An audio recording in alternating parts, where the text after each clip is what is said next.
Previously last week, the investigators made their way about town from the stimulating silhouette to the fine dining of the Gormilia Platz.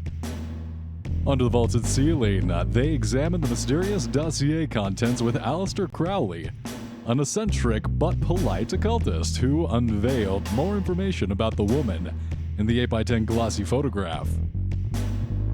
While you were vaguely aware of the Countess Esterhazy's history in film, the rotund Englishman fingered her as a worshipper of the triple-headed goddess Hecate. Armed with this clue, the team proceeded to the Prussian State Library in which they found the infamous Hammer of Witches.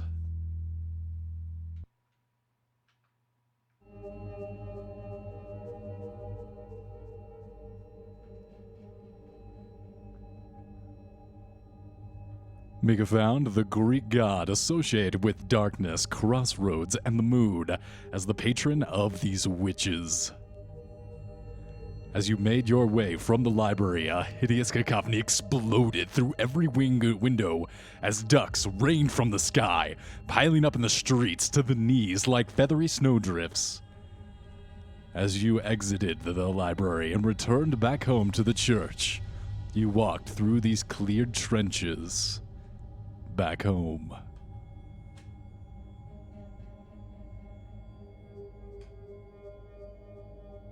Brightwood's gonna roll real quick to see if he has a previously unknown fear of ducks. Shoo! No, ducks are okay. They're good. They're fine. I was gonna grab one of them to examine. Yes, grab two of them, please.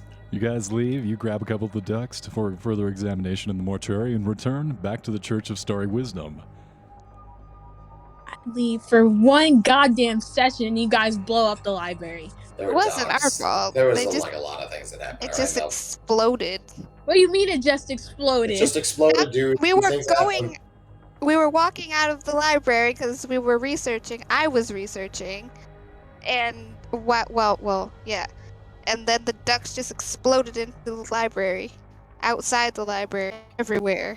This is a perfectly reasonable thing that could happen, obviously. I don't know why you're making this such a big deal, Doug. Alright. Oh, look at God. Things go hand in hand, alright?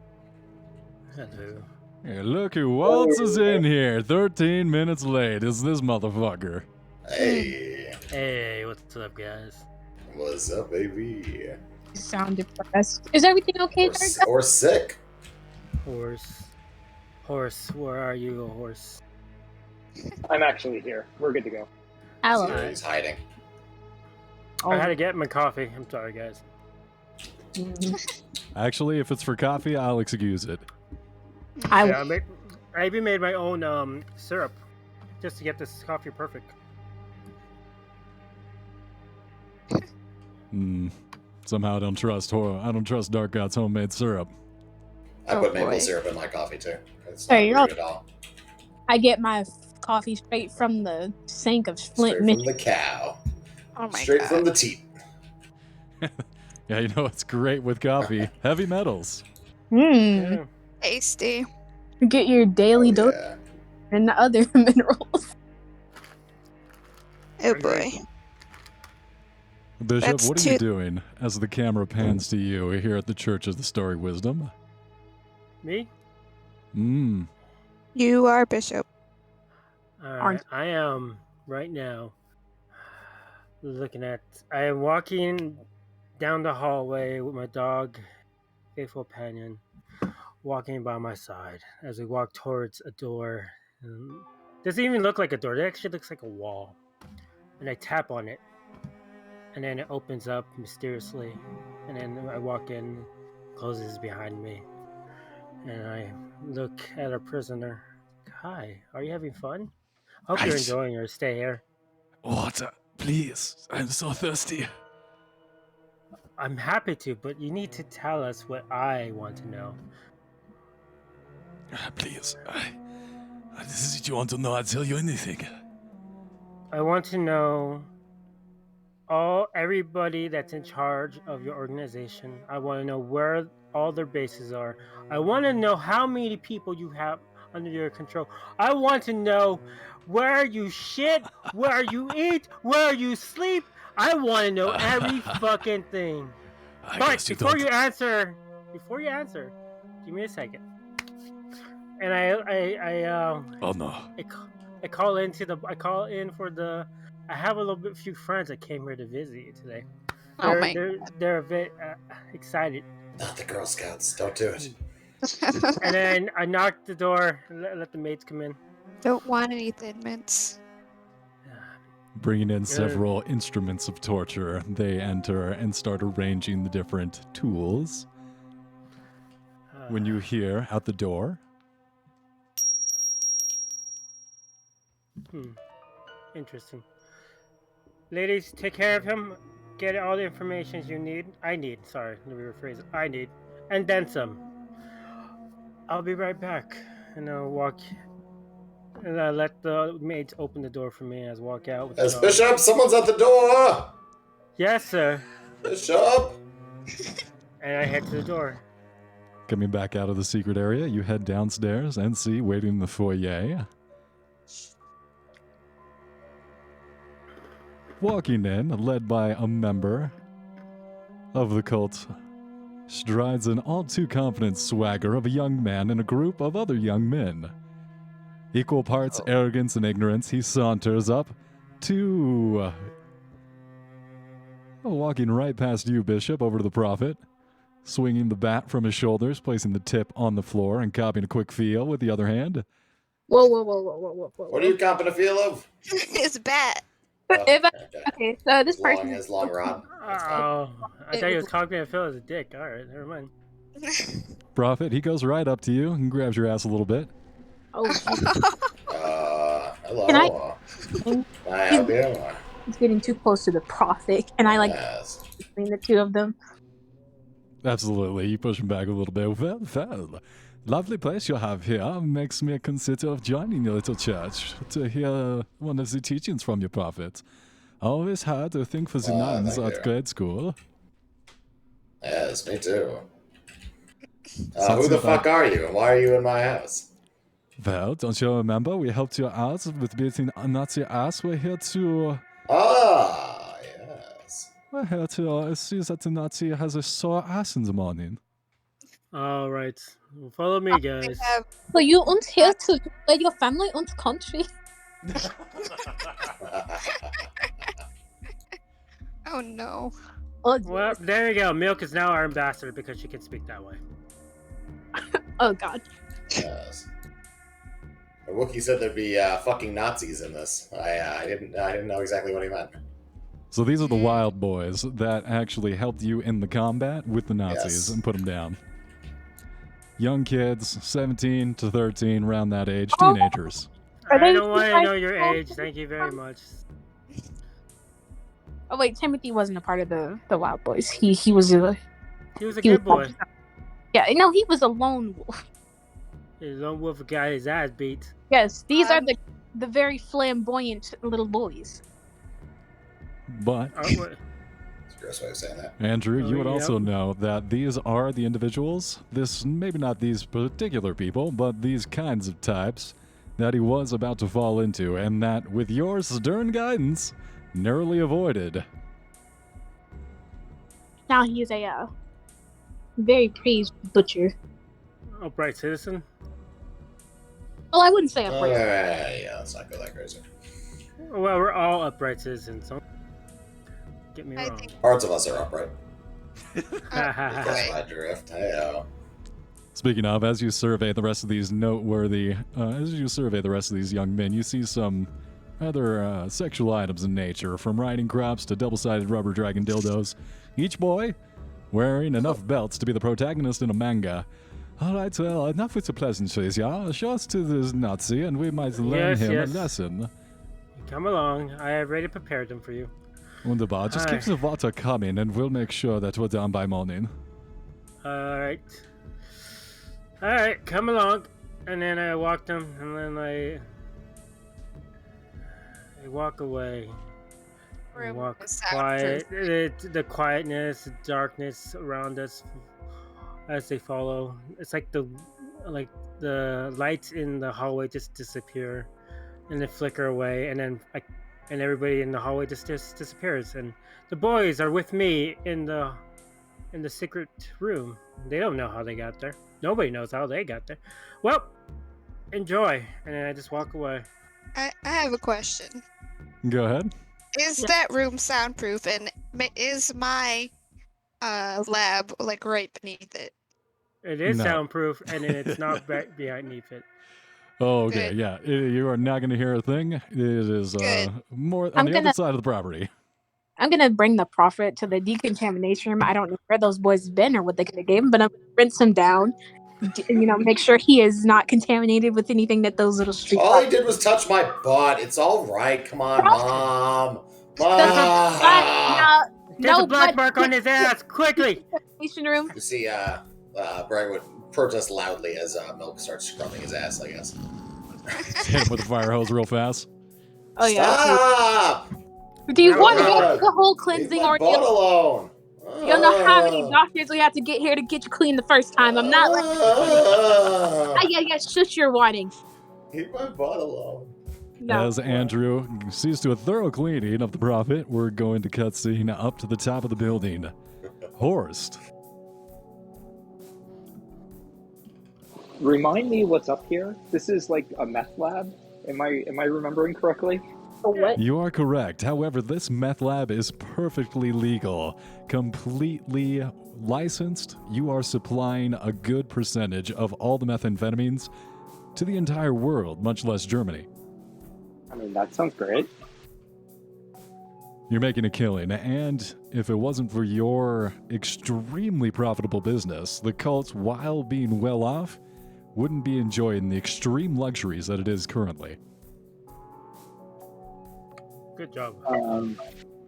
Good job. I mean, I feel like a bit of pride in this.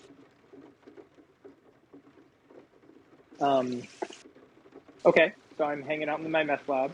Sounds good. I love the bubbling noise of something frying in the background. We're absolutely filling.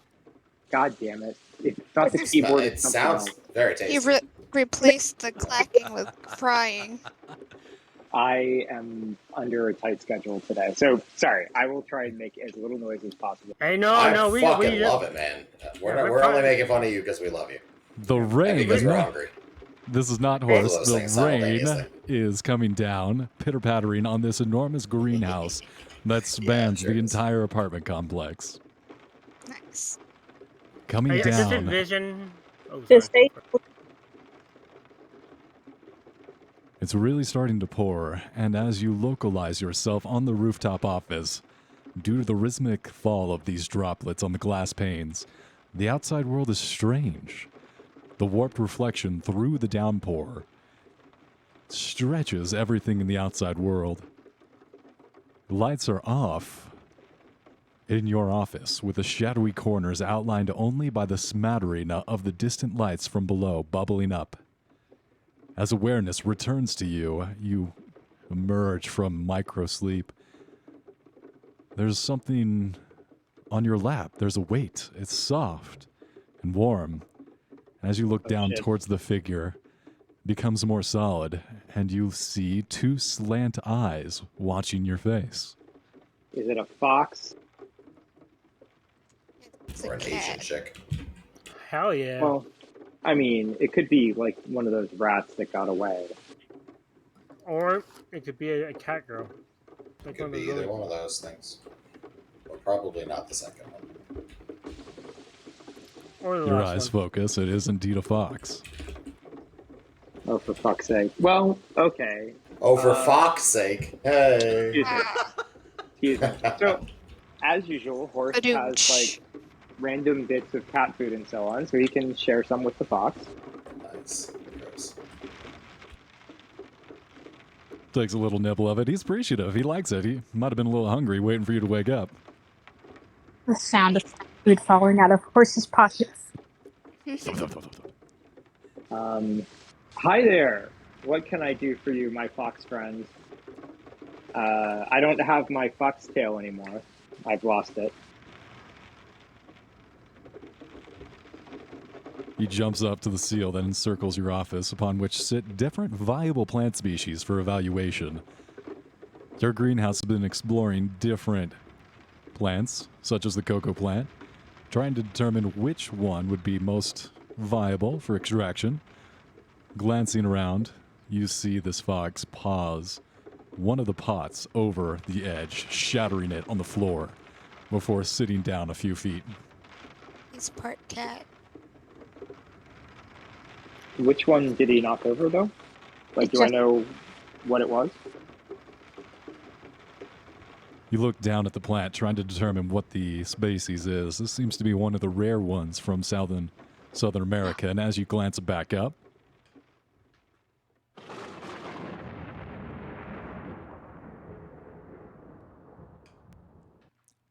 flash of lightning silhouettes a larger feline figure soaked in the rain as it presses its face into the glass. You're just able to see a familiar face of Lena Desmond, tortured, her expressions cast in agony. The cat thing before the darkness swallows the beast, leaving you alone.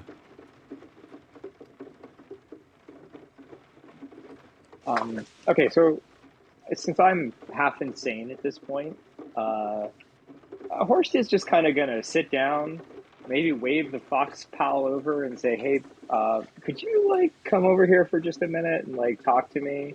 And maybe make some hand gestures at it and point at where the face was. Right behind where that plant would have been if it had not been knocked over was the cat thing. The fox is no longer in the room. It's disappeared. Oh.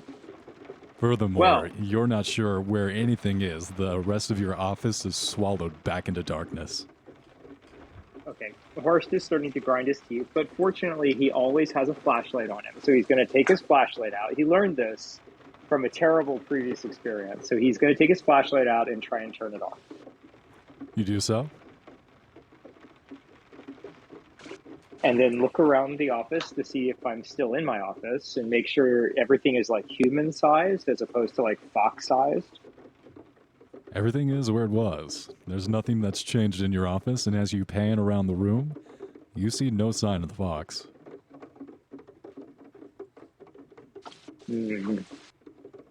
Well, now I have a problem. I'm going to get up and go downstairs. Can I see the door with my flashlight? Can I make my way down and out of this place? I'm going to go and seek some help. You start making your way back out of the office and down to return to the others.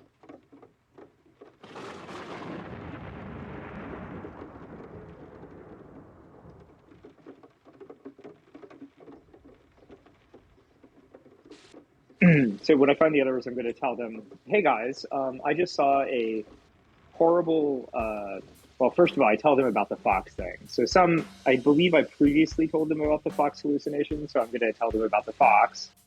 And then I'm going to tell them, like, hey, I saw this horrible dark visage, and it was terrifying and nightmarish, and I would like it if some other people came up to my office and helped me verify that it's nothing, that there's not actually something there. Horst, if you just wanted a fox, you didn't need this whole excuse. Let's go, baby.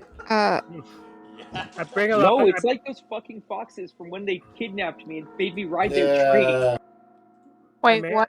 Add some, what's that stuff that you like to take, Horse, that really keeps you awake? Dexedrine? I'm going to add some dexedrine, some coffee, some milk, some vanilla. No, let's go see the sexy foxes upstairs. And then I hand it to Horse. Andrew. And I said, okay, sir. Let's go. Andrew, can we go play with the fox? Fine. Beautiful. Bishop, I'm going to go play with the fox. I'll be back. Okay, everyone bring a flashlight. Always keep a flashlight handy after the encounter with the whiskers. Yeah, no kidding. Right with smiles and his teeth are so I know nothing about bright. a fox, by the way. I wasn't there. I know nothing about a fox. I'm about to go see it, though. Let's go get this fox. I thought I told them about Brightwood it. Oh no, races no, up no! the I'm stairs. sorry. Those were. Oh, yeah. Yeah, Brightwood runs up the stairs as fast as possible. Andrew just kind of trails off, making sure he doesn't fall or something. Absolutely. Enjoy your coffee. I'm gonna grab my chips and let's go. With refreshments in hand, you guys make your way one by one back up into the greenhouse office on the top of the apartment building.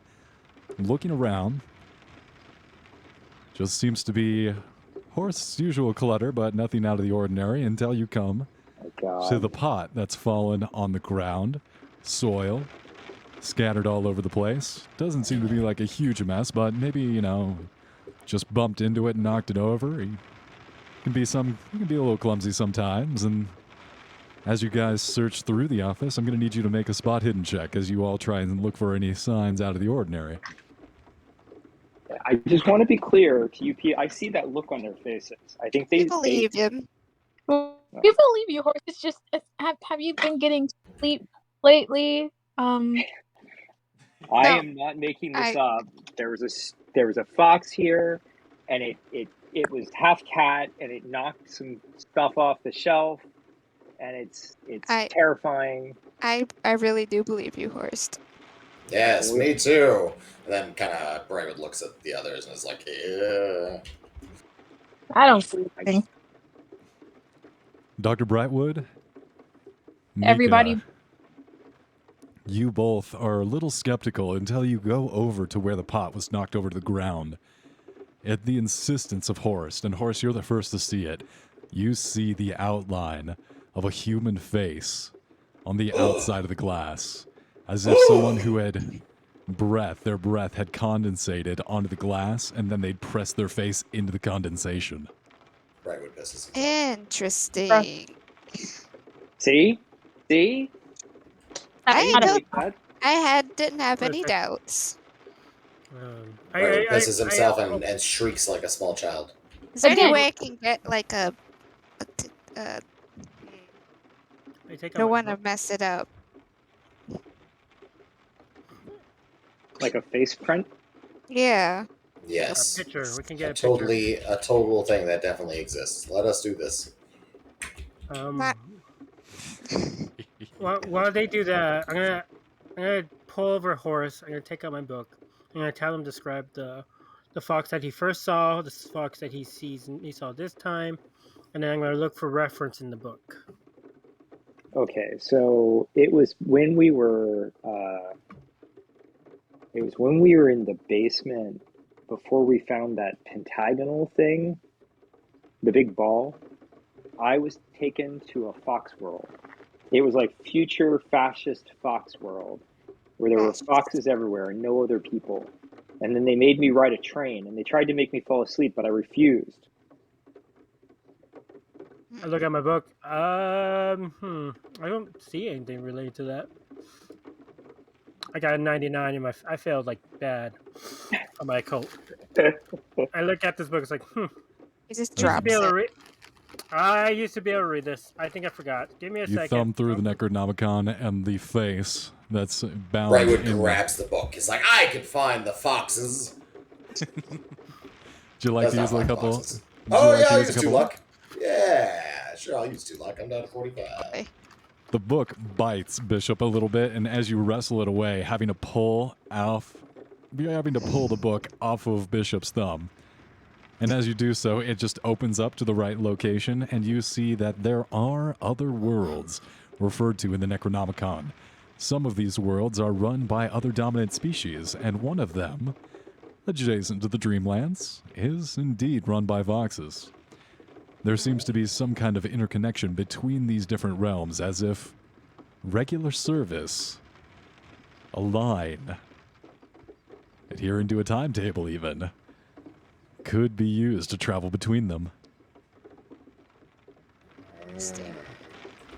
Oh, that's Brightwood poorly relays all this to the others. Let me where see they sort of that. understand what he's saying. Yeah, he just hands over the page. No! Give me that! Stop! That. What? That What? Profit.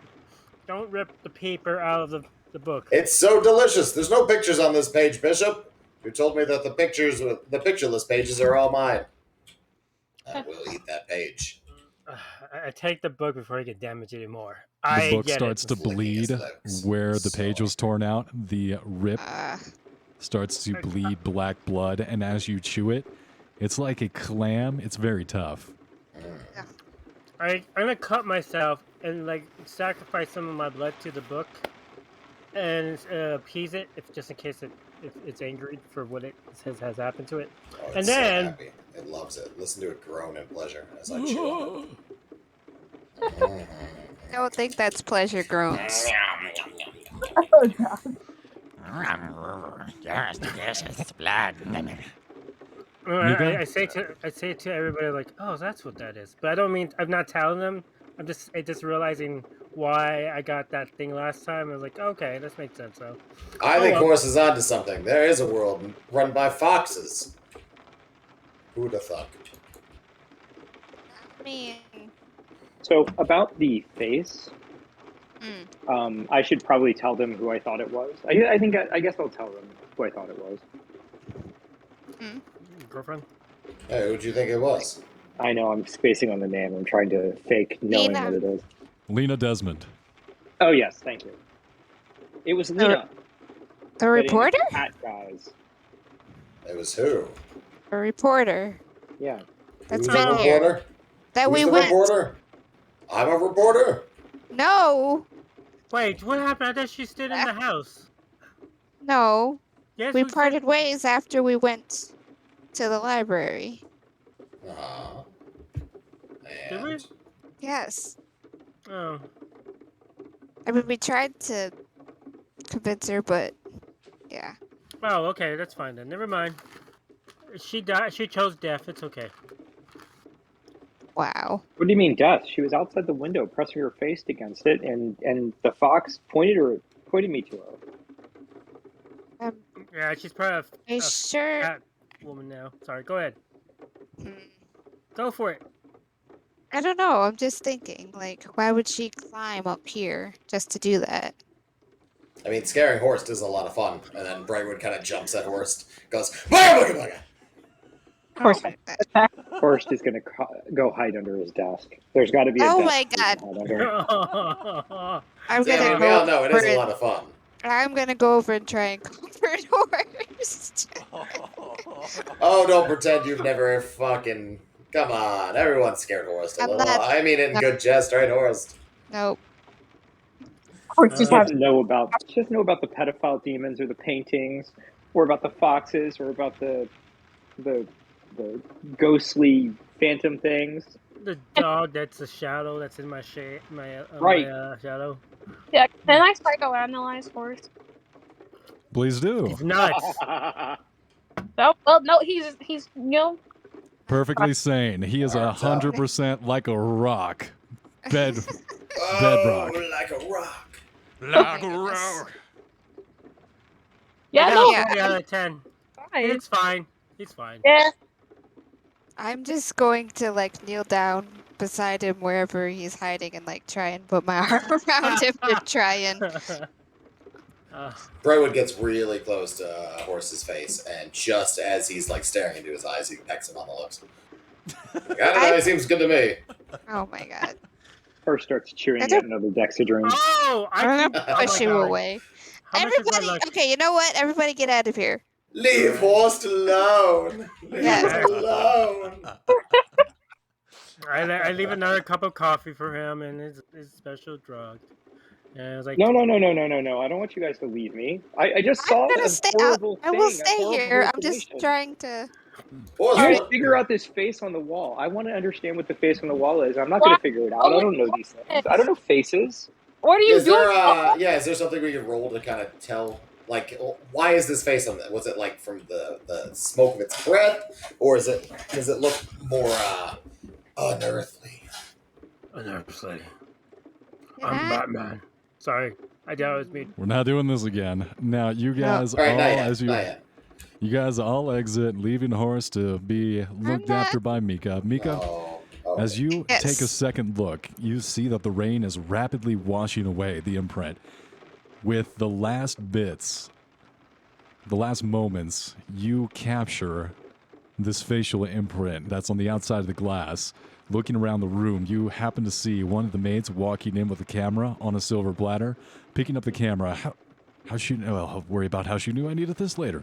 You grab the camera, go up, and you take a still photograph of this.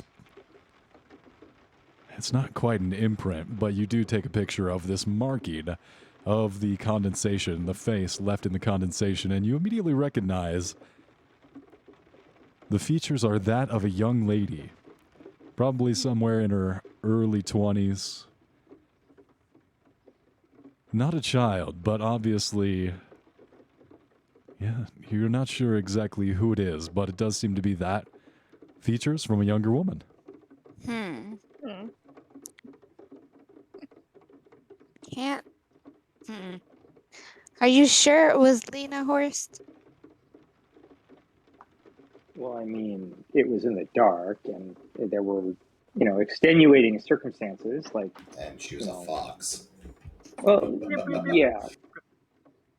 I mean, I'm pretty sure. I heard like a voice, something came to me as I was looking at her, and it's almost like a voice told me it was her. Okay. I mean, this could be. Sounded like a Wookiee. It's almost like someone described it to me. And I had a good idea and I lost it, guys. All right.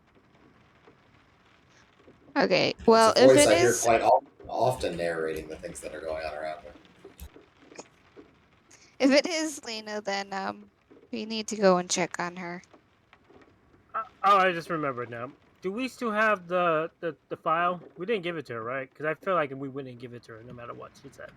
Oh, we gave it back to her. I mean, we copied it. We know all the stuff. Okay, good. Thank God. We copied everything before we gave it back to her. Okay, but never mind. Yeah, like we know all the stuff. We didn't just like hand it away. Kind of thing. Mika, as you remain upstairs, soothing Horst, luring him slowly with methamphetamines back from out under the desk, and the cutscene back downstairs. Reese's Pieces. With drugs in it. You guys need to stop giving horse drugs. It's already fucked up as it is. They're actual Reese's Pieces. Not you. He takes the drugs himself. We don't have to give it to him. You're upstairs. Yeah, it's like you guys don't care about Horse's mental state. Keep him like drugged up and everything, so he doesn't have to think about it. We're gonna have to deal with this at some point. Okay, we'll deal with this after we kill the next demon. Okay. We're just gonna leave it alone. Hope it goes away on its own. Just like how we helped the prophet get his groove back, or get his hygiene back. There's someone's at the door. The prophet's new groove. You guys hear the bell door? I'll do it. Oh, you're getting it? Alright, sweet. I'm gonna sit down and drink my cup of tea. Andrew? Yes. As you move towards the front door, you hear a large commotion of desperate pounding that fades faintly to silence. I'm gonna grab a bat from beside the door and then like kind of look through the peephole. There is an elaborate mirror system that looks around through an antechamber at the front, and you see about 30 corpses being loaded into wheelbarrows. The maids, hurrying about their work in the antechamber, the team of the church's members wheel several wheelbarrows of at least 15, 20. There's got to be at least 30 in this raid. All quiet, still. And then one by one, they're wheeled to the freight elevator where you watch them disappear below.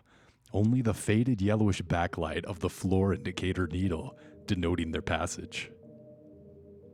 Bishop is crying happily in the side of his chair, like very proud. Are these our cult members, or? They are indeed. Where's Bishop? Crying in the corner with pride, damn it. Did you not hear me? And did you not hear me when I told you not to go kill any more people till we dealt with people in the mortuary? I didn't kill them, did I? You ordered them to be... You know what? I'm gonna go find Bishop, whack him upside the head. I'm right here. What do you mean? Alright, hold up. To me. Let me do one thing. No, stop. Calm down. Mika and Horst, you come back down from upstairs, and you see a bit of a brawl breaking out in the foyer. Hey, Arch his ass, bitch! Hey, everybody calm down. I'm just kind of shrugging. Horse doesn't care. He sees them fighting. They fight all the time. Holy shit! Ooh, They're dodge not- though. You can't take. Excuse me, Bishop, I need you to roll dodge rolls, not dexterity rolls. Please roll 2 dodge rolls. Oh, come on. Let me get that dex. So No. I got. Yeah. All right, dodge the first one. Did not dodge the second Can one. No, Alright, fine. take your. I second didn't order them! Just do it to keep us safe. That's Your their job. damage. That's their job. You duck below, thinking, laughing to yourself, hey, you can't hit me. And then the brass knuckles comes up and cracks you right in the nose. You're starting to bleed out the front there. Go ahead and take your 4 damage. You know what? I forgot to do this. Give me a second. Mika, you see out of my this nose. trail of bodies being wheeled down below. You could have just asked what they were doing. You didn't have to attack me. I knew it was not for you. Since you're You- crying, pride. Of course I can be proud. They do the job without me telling them to do it. But That's It's a well-trained smooth mates. operation here. Mika, you see this little bit of a kerfuffle, and then beyond, you see that there are more things. There are more corpses that are going to need to be processed. What are you doing? And you do still have those 2 duck corpses that need to be looked at as well. I'm coming Yes. hit on Bishop as well. Oh, shoot. I forgot. I'm gonna Can I- follow him down, but like try and like compare like these ones to the ones that are already down there before I look at the ducks. Absolutely. You go ahead, hop in the elevator, and start heading down. Andrew, are you heading with Mika? After I see that, like, Bishop is bleeding profusely from his nose, I'll kind of tag along behind her.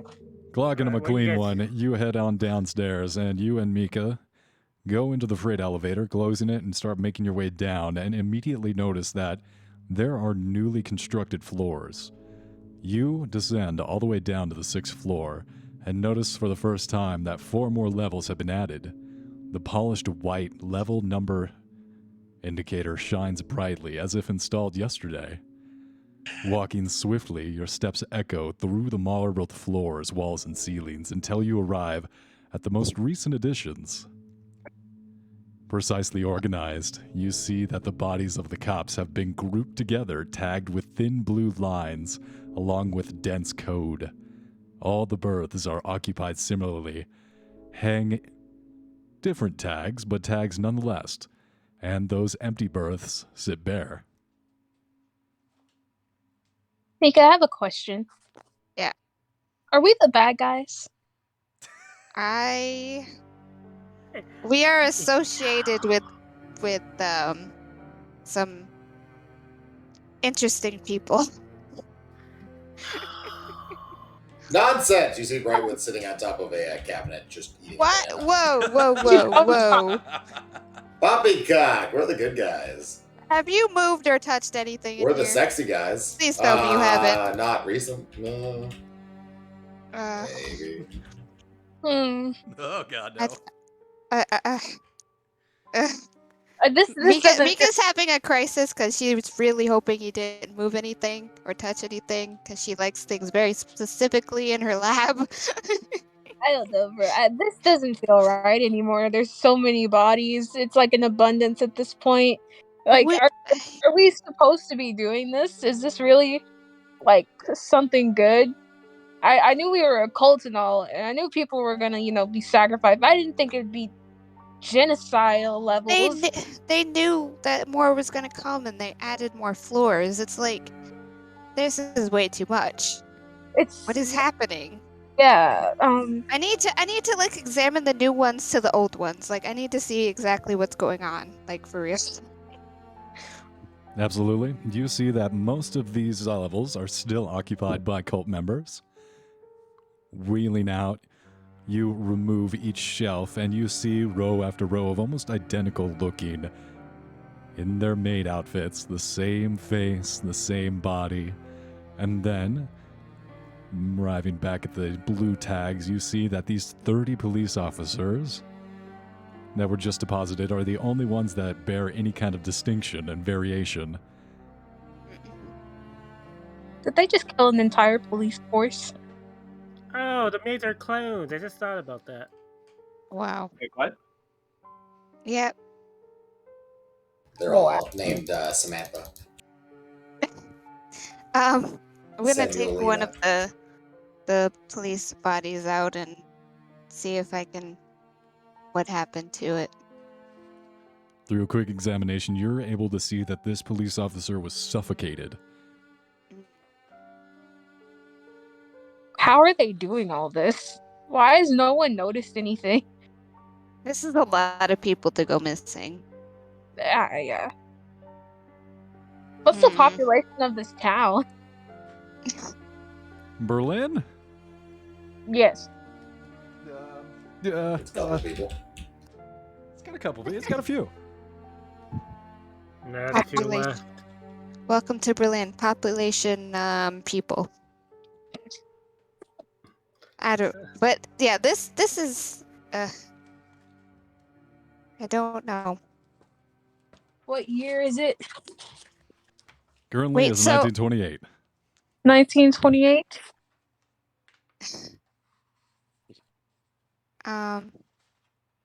So, what? Can I examine one of the maid bodies?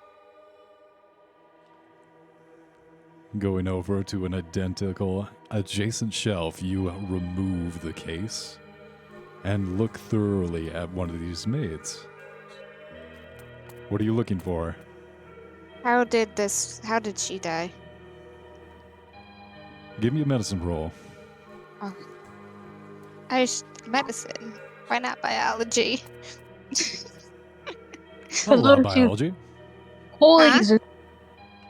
I will allow a biology roll. Okay. Right. Ha. Well rolled. Andrew, you can tell that she is in fact human. Yeah, she's human and she's dead, I think. Thank you, Andrew. Anytime. I always She's count a on clone. you. Mika, you perform a more thorough examination. Going through the autopsy, you split the chest open, rifling through the organs. You see that this woman is not dead. I was wrong. What? She's quite alive. You Well, not feel anymore. the heartbeat ever so faintly.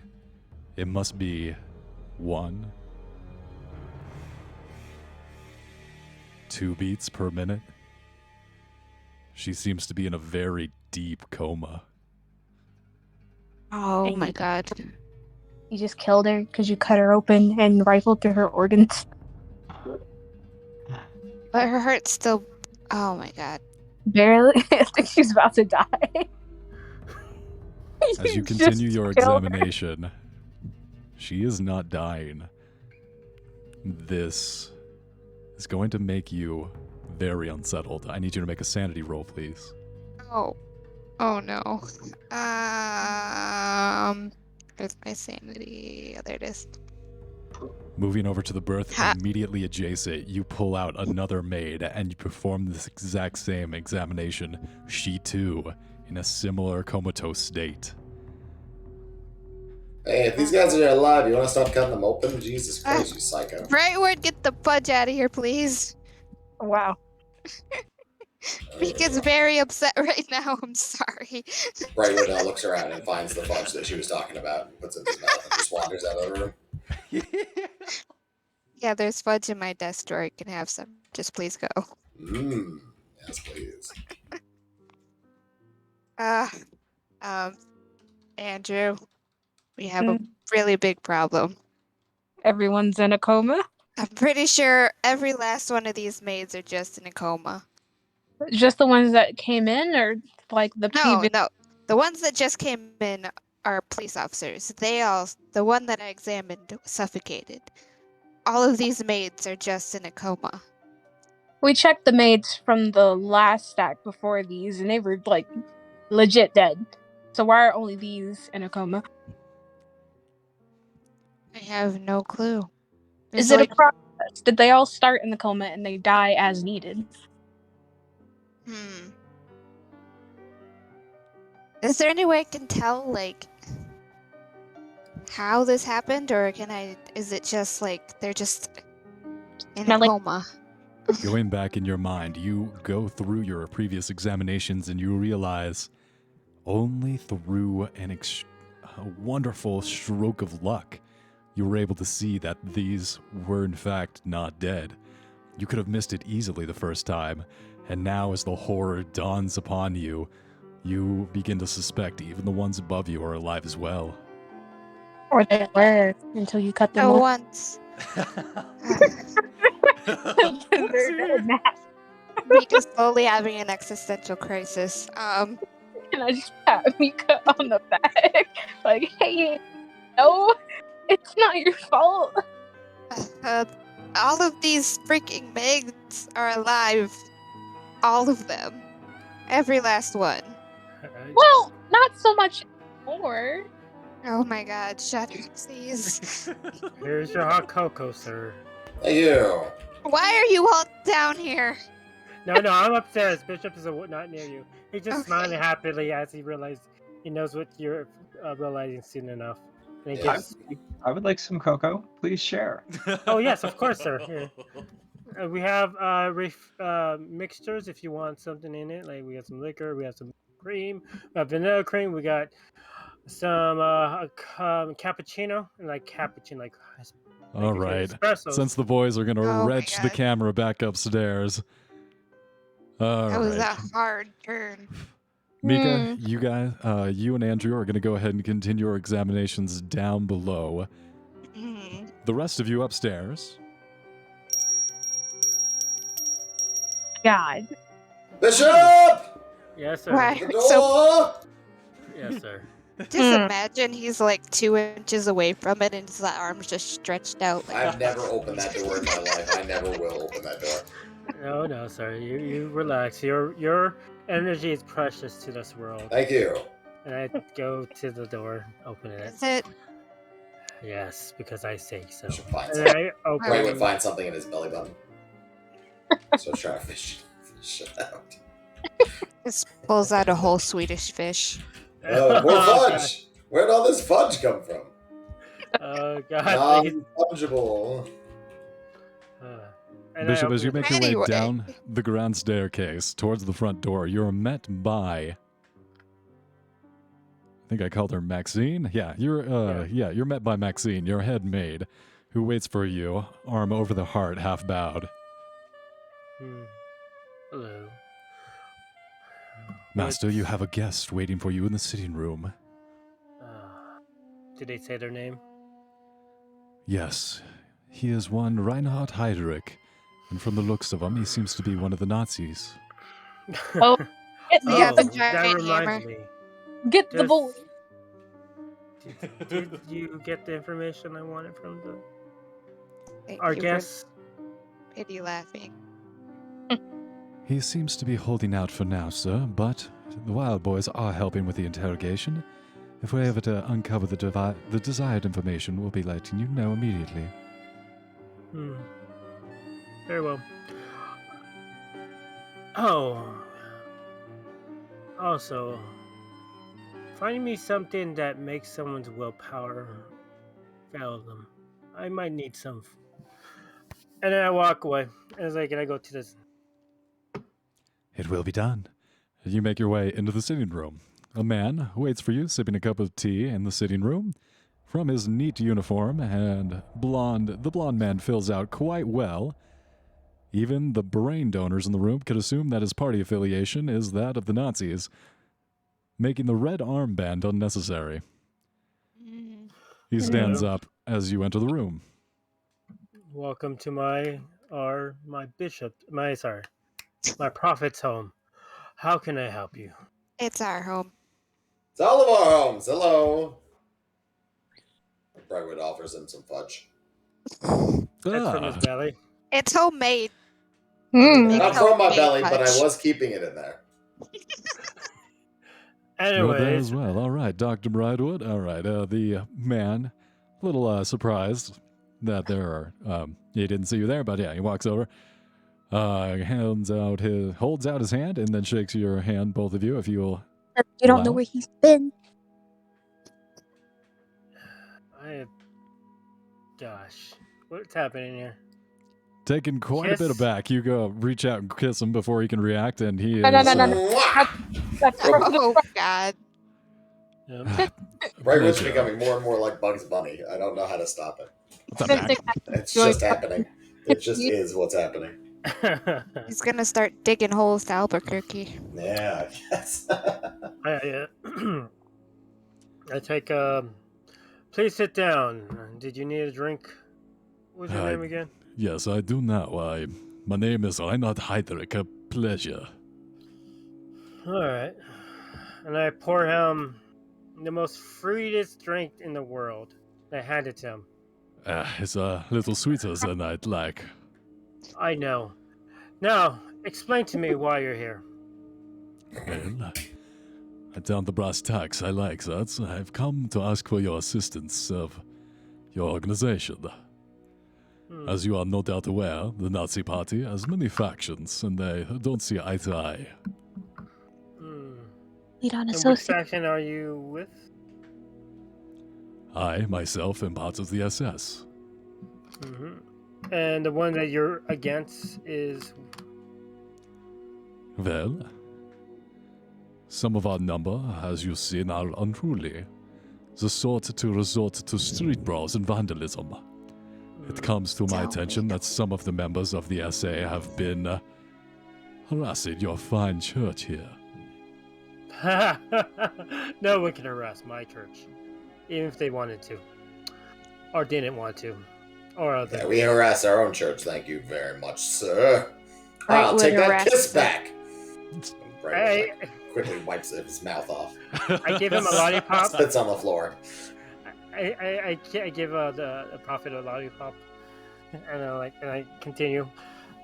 But please you tell, what do you want? Like, you want help? What do you mean by help? What Your can we do assistance. for you? In clearing house, we need some people that aren't so close to my organization to wipe clean the unsavory elements of the SS. That would allow my own organization to assert their dominance over the party through showing the people who have lost their trust in the Friedkorps and the SA. We can promise the Führer a return to law and order by discreetly removing their leadership, advancing our own position. In this, we You're can make purifying our... your own ranks.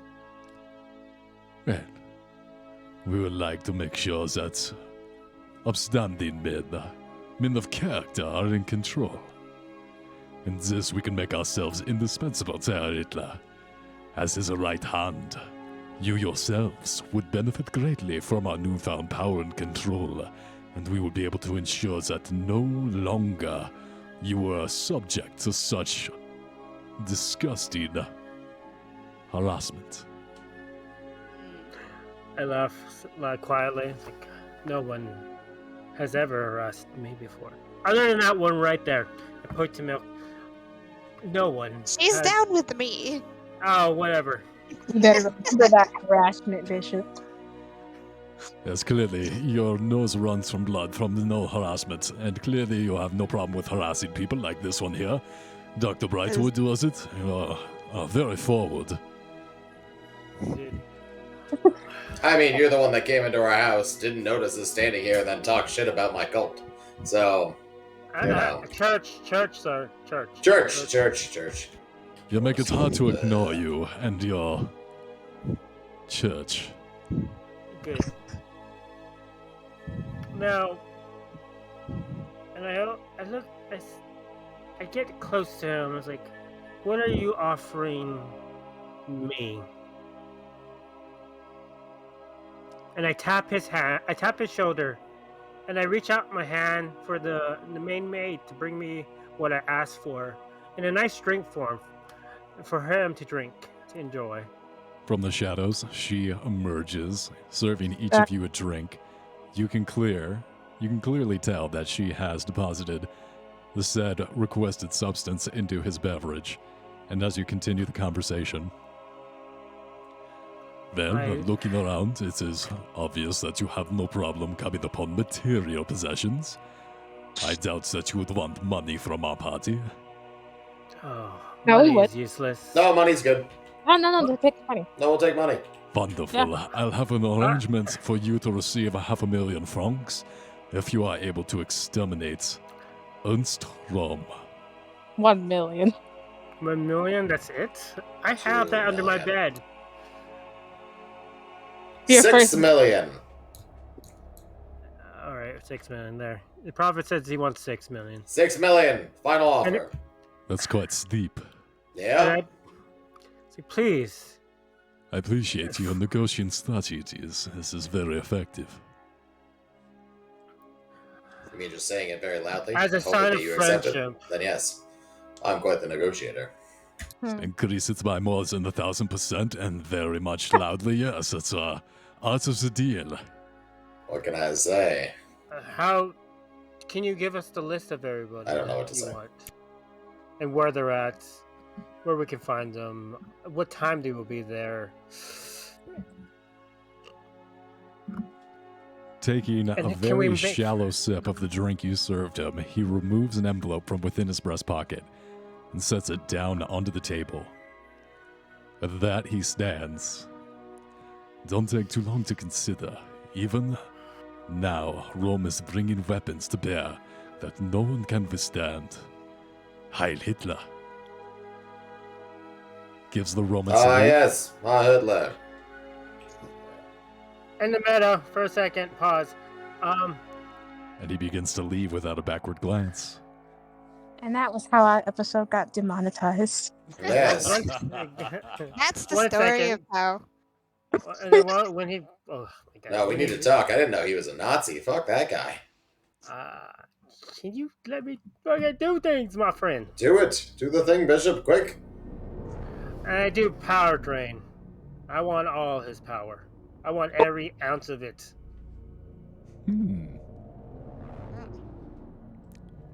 Give me an opposed power roll. Yes, sir. And that's why I made sure to give him something special. Turns out he has no power. Give me a second. Where's my power at? Right there. Boop. Shame. No.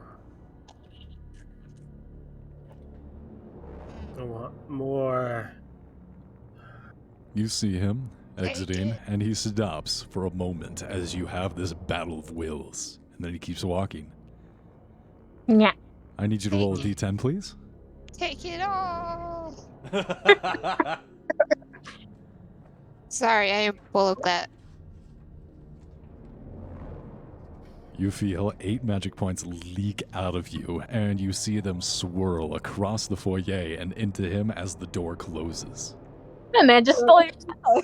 Oh. Bishop, it seemed like you lost something there. Very Interesting. gross. You're just gonna I let him take out the gun, and I'm like, no, this is not how that works. Why do you Mate. give me more work? kill him. I need you to roll a d8, please, Dark God. Ooh, D8. I could have had a D8. 1. You That's lose a 1 D6. sanity. No. That's fine. Roll proper D8. That's D6. That was a 6. Oh, D6? Oh, sorry. 2. So I lose 2 sanity. Yeah, that's fine. Was it pretty accurate, actually? This D6 and the D8, pretty accurate. Anyway. 2, that would be 5, 6, 4. Alright. Interesting. And as you try and chase down Reinhardt, Well, pulling your gun, you cross the foyer, opening the door. He's already outside the house. I somewhat respect this guy now. But also, I will kill him. But I respect him. I look at him in his eye, and it's like, you have gained something Very nicely done.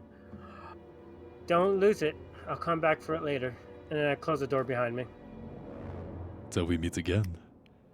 And he gets into his black SUV. You see that he's come in a long line of SUVs.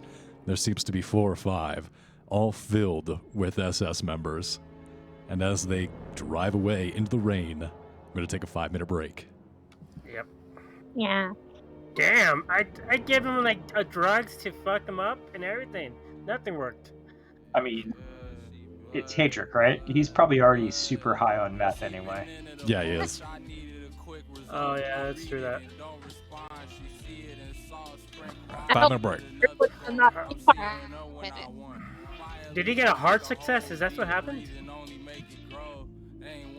He rolled under you as a success versus a success. So he rolled a 42 to your 48. He's just better than you. Apparently. I know what he mean, how I play it based on what I'm shown. No. Consolidate the cream, then I'm headed Well. home. She shine like 14 karat gold. Rewind. Mika's freaking out, by the way.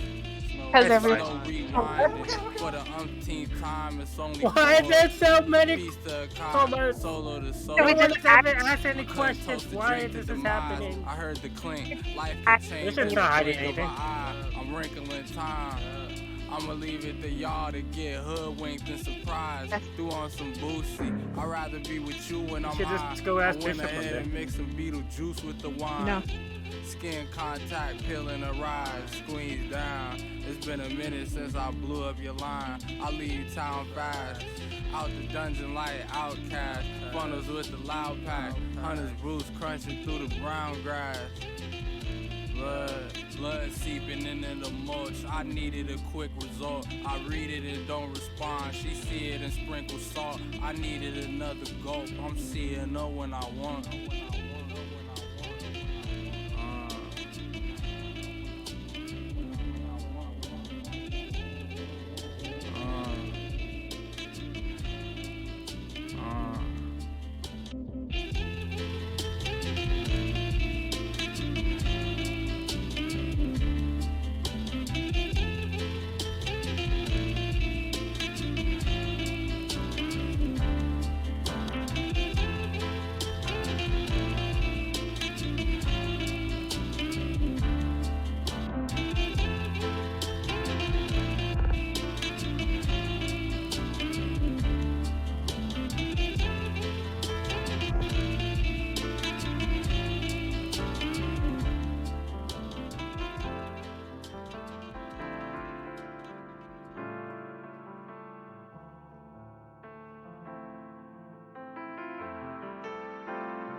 As the SS member goes retreating into the stormy night, a series of cars are brought around to the front of the building, and you all realize that it is almost time for the séance.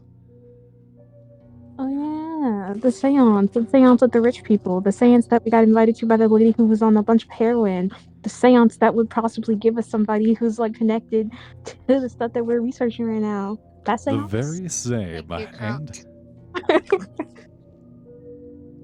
with your drivers in the seats, you are all ready to proceed to the Palace of the Occult to see what Eric Jean Hassoun, Hanu said, Yep. has to say. Can I put on like the most extravagant outfit I own, like feather sequins, like the whole 9 yards? Give us a little more. Come on, for just feather sequence? What else is going on here? You got like a headpiece going on and like a trail of feathers behind you, some really awesome red heels. Yeah. Very strong looking men holding the dress respectfully for you I got as you chair. walk past. 2 people holding the chair up, and another person for the tail of the dress. Oh, hell yeah. I'ma help her out with that. Yes, I want to make sure everybody knows that I'm better than them when I go into that seance. They're gonna know it. Well, The then rest of everybody you? must look good. Nah, I'm gonna let Andrew shine right here. I'm just gonna wear like a black dress. I'm gonna dress Mika up to look just slightly less better than me, but better than everybody else. I'm dressing up Alex and Dr. Alexander the Prophet in gold silk, a nice silver suit, a nice white suit on the bottom, a nice yes. top hat, and a fucking cane to smack anybody that gets in his way. I don't know why you bothered. You know he's gonna just take it off when he gets there. Yeah, I'm fine with that. He's supposed to look good when he gets in and out, not. I don't even And know then he's he gonna talks. the car. And then I will just be the same as ever, in the shadows if need be, if I could. All of you looking quite sharp pile into the fleet of cars and start making your way over through the sodden streets. Gonna make sure to dress up Horse because I know. Sorry. Yeah, can me and Andrew go and see if we can help Horse get dressed up? I'm Of always a course. snappy dresser, just like an accountant. It's fine. No, oh, he's not. oh. You're a billionaire, Horse. You need to act like it. Yeah. Can we like nicely offer to dress him up? Here, I can do this. Each of you try, and somehow you make. Why are you dressed so badly? Horst is Giving up my always. cat food, though. Horst You can is keep your always. cat food. He's always cool, looking sharp. He's always quite a snazzy dresser, and as you guys try and tidy him up, you frustratingly just kind of make him look more frazzled, and with a swipe, he poofs his hair back down, and he's all of a sudden looking right as rain, ready to fit in, and you guys start making your way through the streets in formation, 2 cars, 1 by 2. Can we make it 4 cars, 2 in the front, 2 in the back, and then us in the middle? Oh, so it'll be a total of 5 cars. Why are we all going separately? Not separately. We have 4 cars to protect us, and in the profit. Yes, not separately. We're going together in 4 different cars at the same time, but not together. No, we're in But one together. car in the middle, and 2 cars in the front, 2 cars in the back. Yeah, duh, come on. A little bit of added security, taking the necessary precautions. You go ahead and add a bit of protection to your entourage, and showing up like this, you will definitely look like you belong. And as you make your way through the streets, you come around a corner, and coming into focus is a small group of 3 young men in gray uniforms of the Caps, handing out pamphlets with bold letters, the protocols of the Elders of Zion emblazoned in large, striking font. Most people are giving them a wide berth, but a few curious youths mostly take the Russian propaganda with a trepidatious grin. Interesting. You've heard that I the will- protocols were likely disseminated by the Russian monarchy as a strategy to divide the Jewish anarchists in their eastern part of the kingdom before crushing them with the White Army. Through the sirens of the pogroms with the whites, the name Machnow rings vaguely in your ears as you pass by. The protocols had been translated into several languages now and disseminated by several groups or people trying to solidify their power through their dissemination. Contained within were the wild lies, like Jewish laser planes igniting forest fires, poisoning water supplies to stupefy the populations, all while monopolizing the banking systems towards the enslavement of entire countries' financial systems. Jokes, like the fascists themselves, foolish, to any sane person living in reality. But a darkness has come into the mockery, a laughing cruelty, a willingness to accept bald-faced lies to advance one's own power where the fascist has discovered something more powerful than truth. In that by fabricating a narrative, they could create reality by gunpoint, with control of the state. They would be the sword that makes the words of the Pharaoh fact. Their rising power gives weight to the weaponized unreality through which you all pass through the night. While I'm in the car, I'm gonna do a ritual. I'm gonna do a spell on Bishop.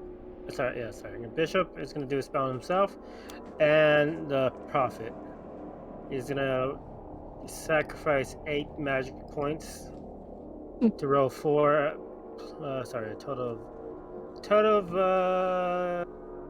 4d6 for me and 4d6 for the Prophet to make. What spell are you Flesh casting? Ward. Flesh Ward! Flesh Ward, baby. Hell yeah. I'll need each of you to roll 4d6 and go ahead and mark those 8 magic points off. How many magic points do you still have, Dark God? I had 10 left. Now I have 2. 2. All right, go ahead and make those off. I need to take a note. How much are we rolling? 4d6, and that will be magic floating armor.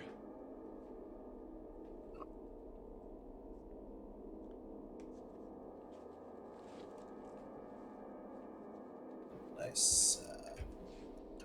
Damn, we got more magic. Much better. That's respect. Bishop? What can I say? I'm really good at clicking on things on computer screens. You're going to take 10 magic points of armor. Dr. Brightwood, you will have 15 floating magical armor points. Naturally.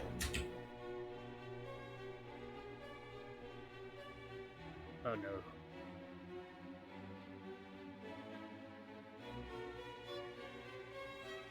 Right. With that, you all arrive at one of the most fancy palatial estates that you've ever visited. Piling out of the cars, you are welcomed by not as quite of a impressive fanfare as the church's cult, but none the same, the statuary, the maids, the all-around service is quite impressive. Not as impressive as this. Wait. I have a question. Can I examine the maids that they have and see if there's any of them that are some of our maids been trained by us and then worked over there? Like, you know, like we trained the maids and then we put them in places that we want them. I was wondering if some of them are ours here too. You mean the spies? Yeah. I mean, seeing as how we didn't know that cult even existed. Well, I did also say send all our maids to all the places that we need, especially in the cults if possible, to the main maid. So I wanted to see if she actually did her job. Right, he said send them all to do all the things that we need them to do. That should be enough. Yeah. Go ahead and give me a luck Like roll what else? as the rest of you located yourselves in Lichtenbergstrasse 18 in the Kundam, just south of the famous Quai de Way shopping emporium. Hannesen's apartment takes up the top 2 stories of a neo-Baroque resident block.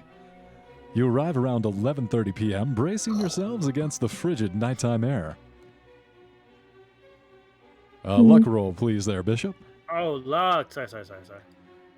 The entry That's hall is... Oh, go ahead. Go on. The entry hall is dominated by a massive bronze Buddha surrounded by a halo of astronomical symbols. Under those, astrological symbols painted on the walls behind. Moving on into the apartment, your senses are assailed. A mosaic rainbow set into the floor guides you in a dimly lit interior through to the ballroom. The séance room beyond that, and there's an animal menagerie, a lounge, winding its way around gurgling fountains and bubbling aquaria. In the animal menagerie room, a massive floor-to-ceiling cage houses a flock of chirping finches. Over here is a hothouse with slithering snakes and blinking lizards. Are we at the zoo or something? Snakes! You can only take one. Dang it. Take as many as you want, darling. Mika's always wanted a pet snake. All right, fine. You can have as many as you want. Would you this guy make a place for them? What is that thing called? Hot room, like that guy said. Hothouse. And as you guys make your way through the tropical foliage, you see still more exotic animals. While over there is a globe of the world standing taller than a man. The recessed lighting casts yellow and green hues through the rambling spaces, and yet more astrological symbols glare down from the high ceilings, lit with neon red tubes. Sweet. Right. Tell what the symbols are.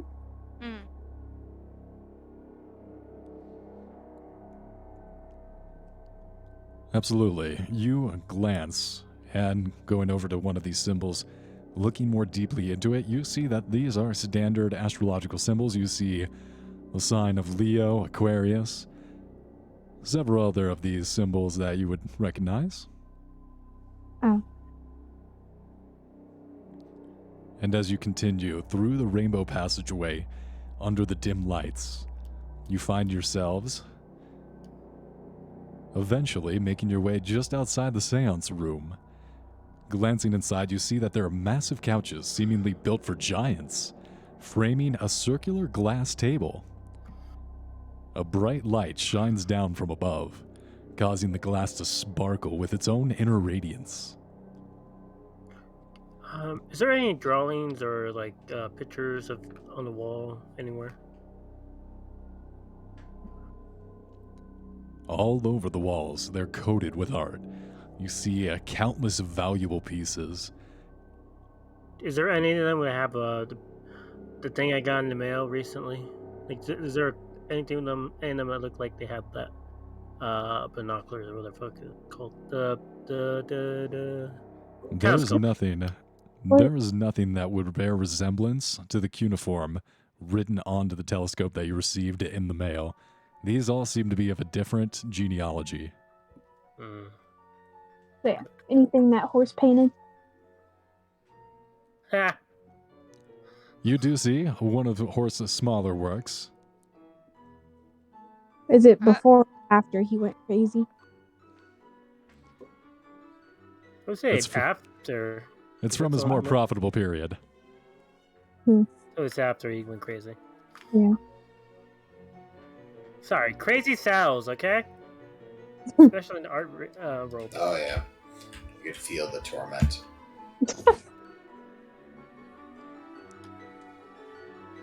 As you continue to look into the seance room, you see that the table's center is hollow, and therein sits a massive swivel chair, unoccupied for now. The palace is crowded and chattering with guests. Those of you with a particularly high credit rating recognize various princes and counts, royalty from all over Berlin.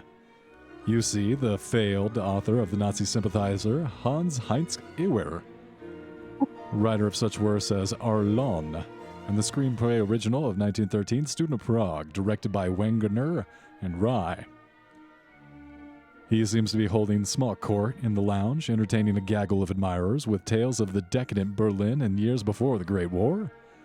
Throughout, there are men in Nazi uniforms.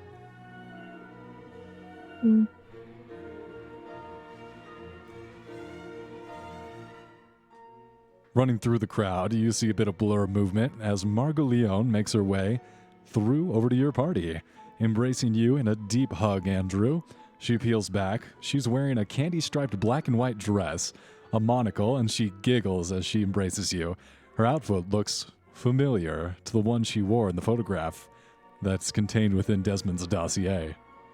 I'm gonna on the back a little bit and be like, "All right, darling, you're wrinkling the dress. Get back a little bit." Apologies, this is the best I've ever seen you look. My goodness. Means I have to show people that I am in fact better than that. I'd have to agree. You're a step above the rest of these riffraff. Come, tell me, how have you been? What have you been up to? How's your work? Well, it's going, I suppose. He's gonna look over to his side and be like, "Oh, have you met Mika? I don't think I formally introduced you to when we first encountered. Of course, you're the one from the silhouette. Lovely to see you again. I'm glad you could make it. Yeah, it's very nice to meet you. I just put out my hand, like.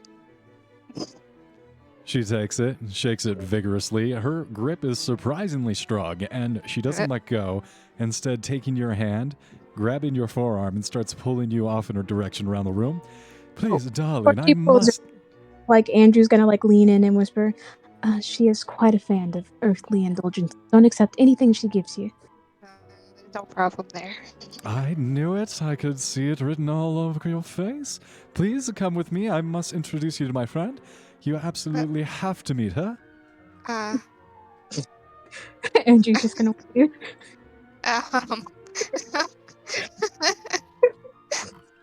Go on, socialize. Yeah. Up your credit rating. You're definitely pulling a few eyes as some of the other parties that you walk through start to give you glances. You are led through the room, across the ballroom to where an extravagantly dressed young lady sits. This here is Anna Tchaikovsky. You may not have heard of her earlier endeavor, but she is actually one of the mighty Romanovs. Oh, wait, I see. What? Absolutely. You hear that, and Andrew, you would do a 180 and see that it is indeed Anastasia that stands behind you. She is in a ballroom as well, recently returned. I'm gonna over to the side of Mika and be like, no, don't interact with this one. There's nothing but accompanied with her. No. Okay. Looking her up and down, Andrew, you see that she looks a lot more stable, more confident. Her hair is cut into a fashionable bob, and her clothes are clearly the finest from New York boutiques. It's not her appearance that's the problem. It's the fact that people are looking for her. No, that's all behind me. Oh, wait, no, hold on. No, that's all behind me, dear. I appreciate you trying to warn, but you have to understand that I am back from America. I have been on Sojourn, and I found myself.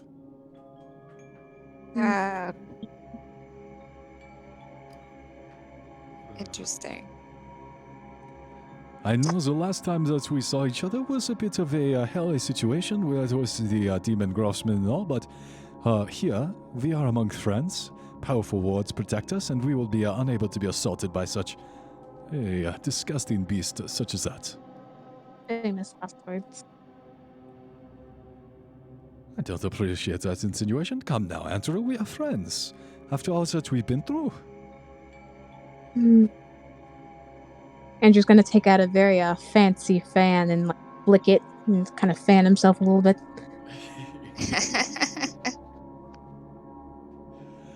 Immediately, Margot and the Anastasia will go into deep conversation back and forth, begin to wander around the room. They're going to start drinking as they take champagne flutes and pass them to each other. I'm gonna pickpocket people. Absolutely. What are the rest of you dudes doing around here as you make your way through the room? Oh boy. I'll let everybody else describe it, and I'll say what I'm doing next. Is anyone keeping an eye on Brightwood? I am. Are you actually, though? Besides Andrew, I give you guys... glances every now and then to make sure he's not doing anything stupid. Roll a spot hidden to see if you can find me. Oh no. Spot hidden on Andrew. I'm also going to need you to make a dexterity roll as you try and pickpocket some of these highfalutins. Oh. Alright, so I see where Brightwood is. Okay, yeah, Brightwood keeps trying to sneak out of the place with various guests. Oh gosh. But fucking Andrew keeps catching him. He keeps sheepishly coming back in, but then like trying to leave again. He's like, "Rrr." But Mom. Chill for 5 minutes. It's probably why you're doing such a poor job of pickpocketing, since you're too busy watching me. While I'm looking over for where Brightwood is, and I'm like trying to steal something at the same time, my hand kind of goes a bit too far below the belt, and I accidentally grab someone's junk. And much to your consternation, you look up and the Baron you were trying to pickpocket is eyeballing you directly in the face. He is not making a move, and a subtle grin spreads from cheek to cheek. Oh. It's gonna quickly withdraw my hand. Oh, yeah. Better pre-cum. Sorry No for the need. mistake. I thought you were someone else. Oh, goodness me. I'll be going now. No, wait. Please, no need to apologize. Meet me in the closet in 5 minutes. Oh, God. Oh, wait. Find Brightwood and be like, hey, can you go to this closet real quick? I think I... Can I ever say no more? He Under the tip it cover. too. Brightwood's a dullard, but Brightwood has a nose for these things. Brightwood knows exactly what's going on. You see him start putting on lipstick. He's like, yeah, I got you. Just make sure it's dark in there. Oh, it's a closet. Of course it's dark. I'm Oh, just saying, yes. don't turn on the light. Through the commotion of the room, the doors to the kitchen swinging back and forth incessantly, disgorging waiters carrying plates of hors d'oeuvres and flutes of champagne, you mingle and move through the room of the palace. Everyone, I need you to all make psychology checks. As Boy. Dr. Brightwood, you disappear into one of these closets for a good 5 minutes, coming out a little bit ruffled. 5 minutes. Sorry, give me a second. You say psychology? Dang Everyone, it. psychology, please. Nobody Everyone. has good psychology, guys. So you know, Psychology. Mika's very flustered here. Oh, yeah. Oh, look at that! Look at that! I'm the closest, I think. Yeah. I mean, I would use 12 luck if it came down to it. I wouldn't. So Frank, Bishop is busy getting to know the people and see how they do their business.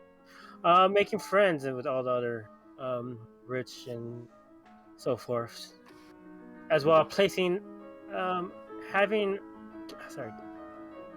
my maids, if I can, put the drink I had put into the what's his name's drink and share it all around, give everybody some. What? Yeah, no, I was too busy looking out for everybody except Bishop. Yeah. Brightwood uses his psychology roll while he's standing in the closet waiting for this random man who's never seen to come in, and he thinks to himself, is this really all that life has to offer? Is this really the way that I want to live my life? Is this Is he really finally? the only thing? Yes. And then he fails his psychology roll and thinks, yeah, I guess fuck it. What else? As you God, join, Seems about right. I'm gonna go over wherever Horst is, because she's still is freaking out a little bit. I'm actually, Horst is trying to have a good time. He's just hanging out. He's got a drink in one hand. He's trying to look like he belongs. Oh, You definitely do, Horst. you. You definitely do. Does You're that a give cult Horst member a too. feeling that he's socializing and out of his muggy meth lab? And then you see one of the guests is wearing a fox mask. Oh my god, Oh, he's no. wearing a skull. God damn it! He's a And demon. you guys golden all- fox mask. Oh no. Oh, that reminds me, I do have my mask. blending in, you guys seep right into the scene. And you relax into it. You guys are all feeling great. And as you look around, catching snatches of conversation, a few people are staring, but you let it wash over you. You don't even feel the creeping paranoia, the unease that's building in the room. As presently, the man of the hour emerges from his private apartment. It's the guy that was in the closet. Putting up his fly. Wiping his mouth. Oh god. Same color of lipstick that Brightwood put on. Same bright red Alex as comes out and Brightwood. just slaps him in the ass so hard. Oh god. Gives a smirk as he continues into the moment that everyone's waiting for, into the center of the room. Eric Jean Hanussen proceeds to address everyone.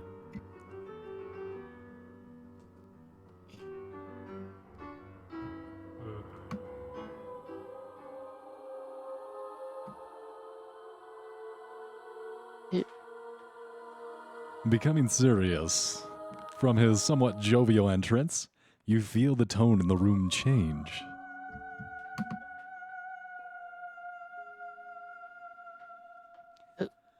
Erkjan Hansen is a gentleman of middling build with dramatically bushy eyebrows and large ears. His eyes are immediately focused, deep-set and intense. The piercing beam of his gaze passes over everyone present, taking in his guests in a single swipe. Perhaps to the alarm of you all present, he leads a black poodle on a short leash. As the witching hour grows nearer, everyone knows to converge in the séance room where Hansen will give his welcoming speech. As you all file in, taking your places around the large glass table.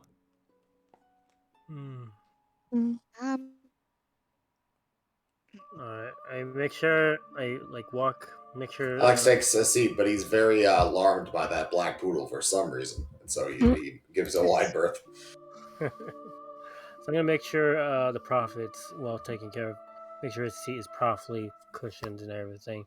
And I stand up next to him, and then I have the dog stand on the left side of him while I'm on the right side of him to make sure he's always protected. And then I have our maids protecting the exits just in case we need to leave in there.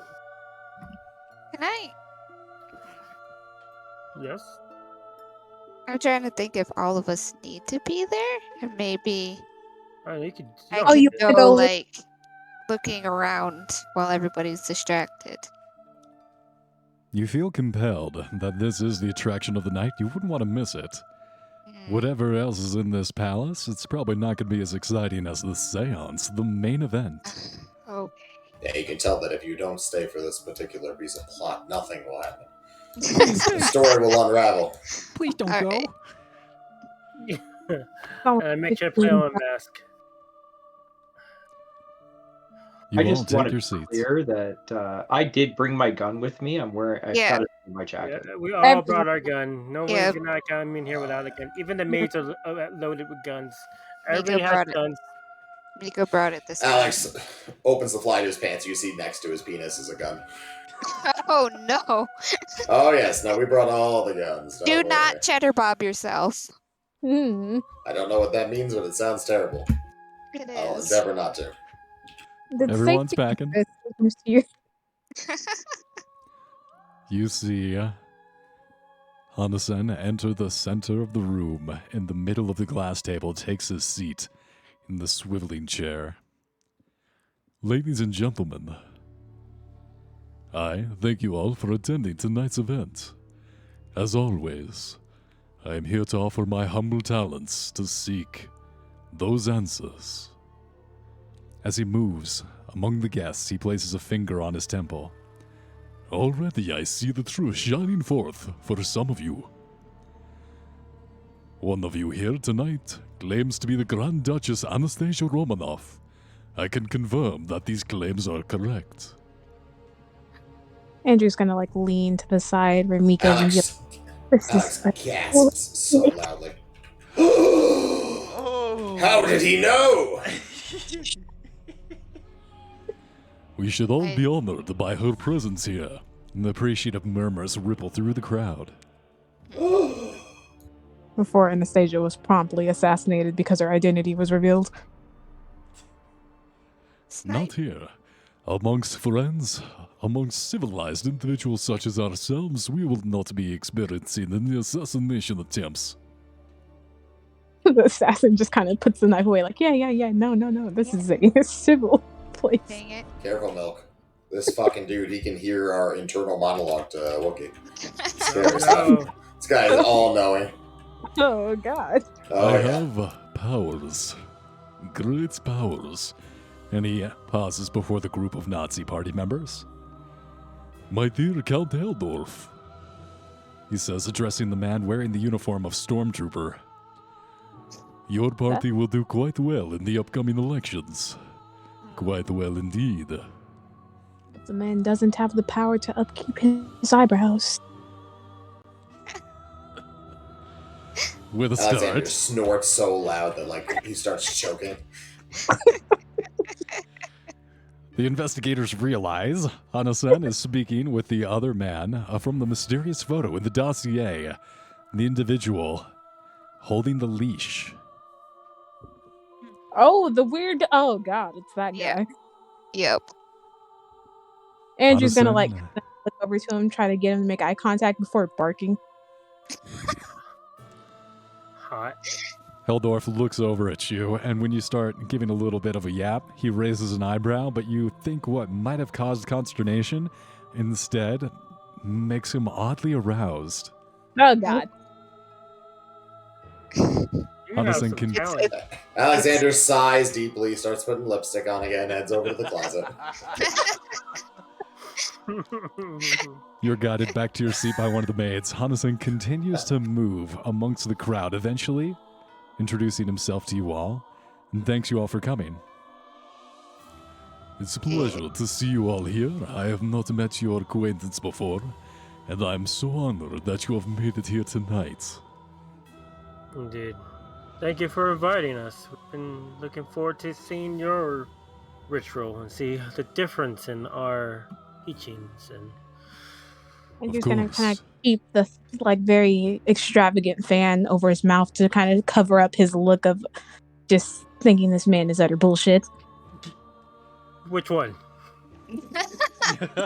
Well, Of A lot of course. that's the theme of the whole goddamn campaign, right? He's like just like us. looking down on him at this point. Like I can tell he doesn't like him. Men like us are weavers of social magic. We have the power over other humans, and it's wonderful that we might learn from one another's techniques. Please. I'm glad you are here, and I hope that you may enjoy yourself tonight. May I give you a gift as a gift of friendship? One of us. And I call for one I made, and it brings a statue of a wolf. Like just sitting there of like pure like strength and but within that wolf is one of our bloated lady statues. I mean, Within you, there are two wolves.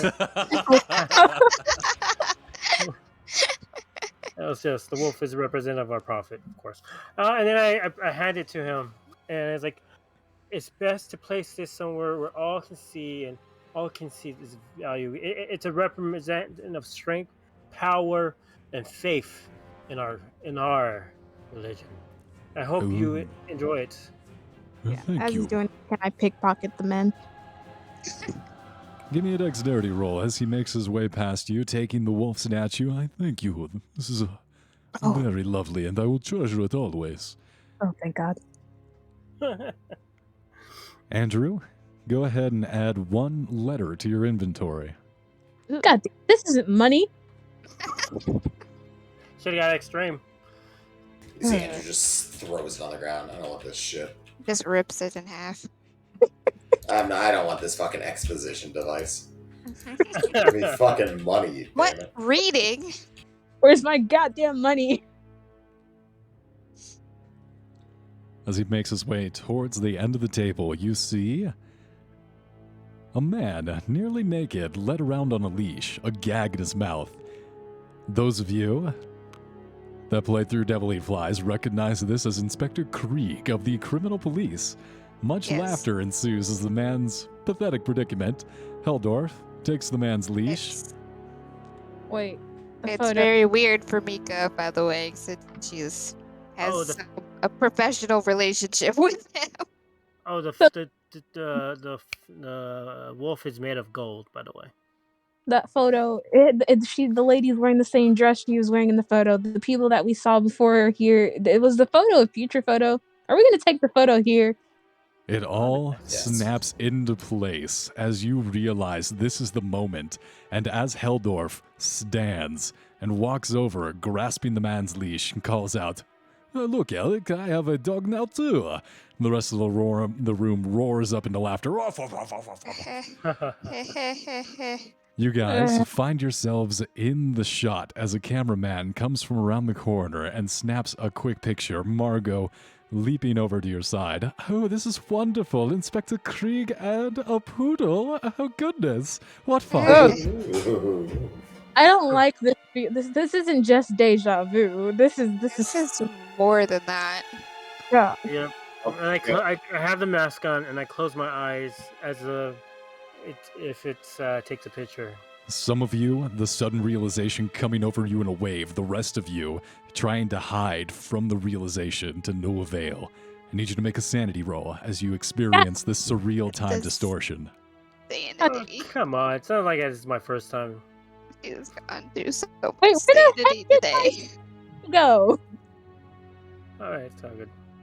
See, me and oh, see, this is say, hey, Mika, look at, see, you're used to this already. You've been in our cult long enough. She's still thinking about the maid she killed. The two good Horst? people are both failing. Andrew, please roll D3s. The rest of you, please remove 1 sanity. Roll what? D3, please. Oh. This is nothing new to me. Dr. Brightwood, Bishop, and Mika, you will all lose 1 sanity as you realize you've seen this picture before. And as you guys are in the present, the picture is snapped. Oh. Is my when I finally get to look at the picture that we have already, is my golden wolf in the picture as with Wait. us? Because I want to look at this.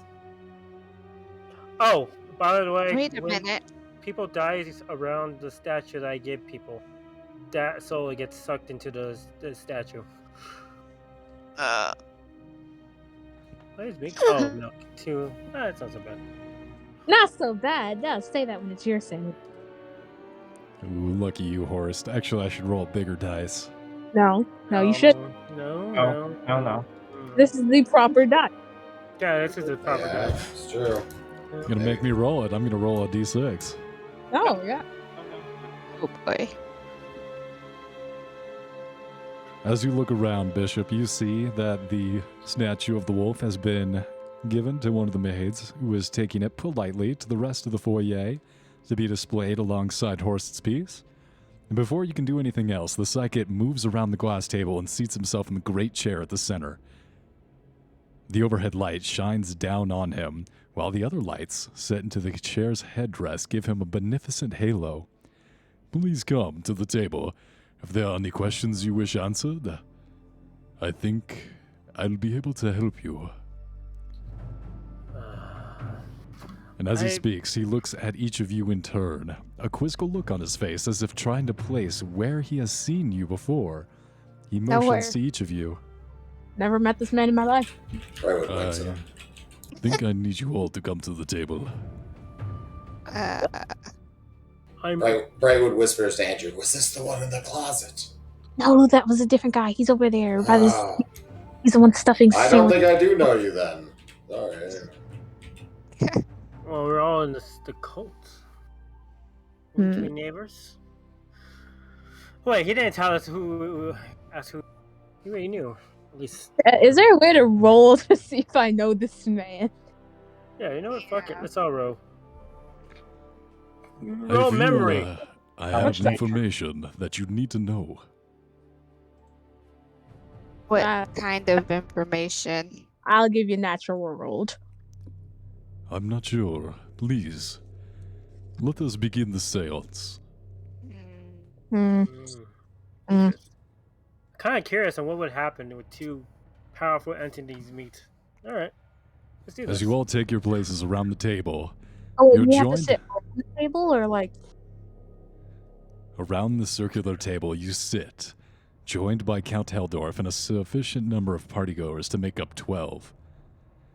Once seated, Hunnison instructs everyone to place your hands on the table, fingers splayed.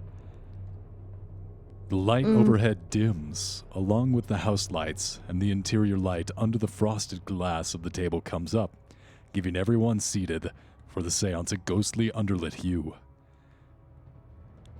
The lights behind Hunnison's head continue to shine as well, and you now note that his chair is seated slightly higher than yours, giving him a commanding position as he rotates around.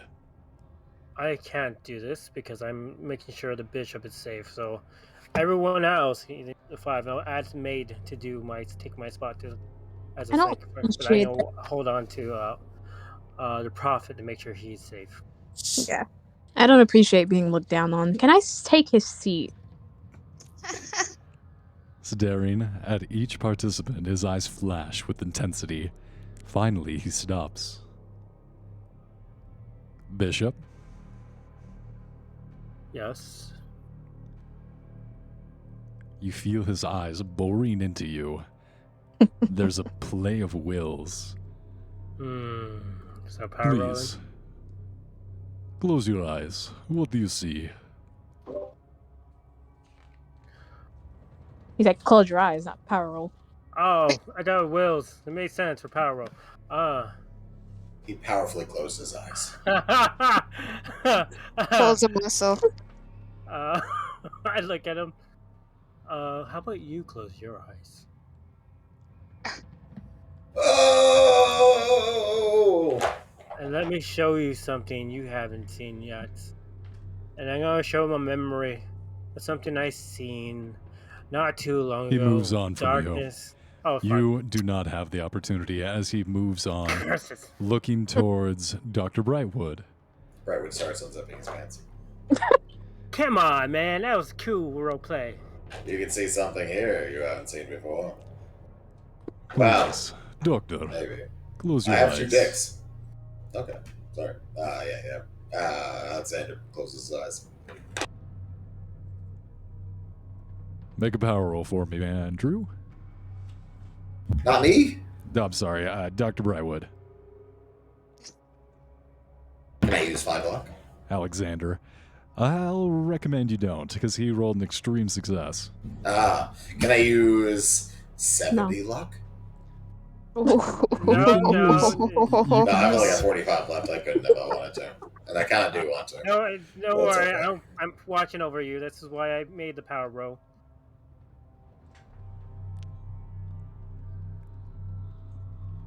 As you close your eyes, you feel, without actually seeing, Hanasen pass his fingers over your face.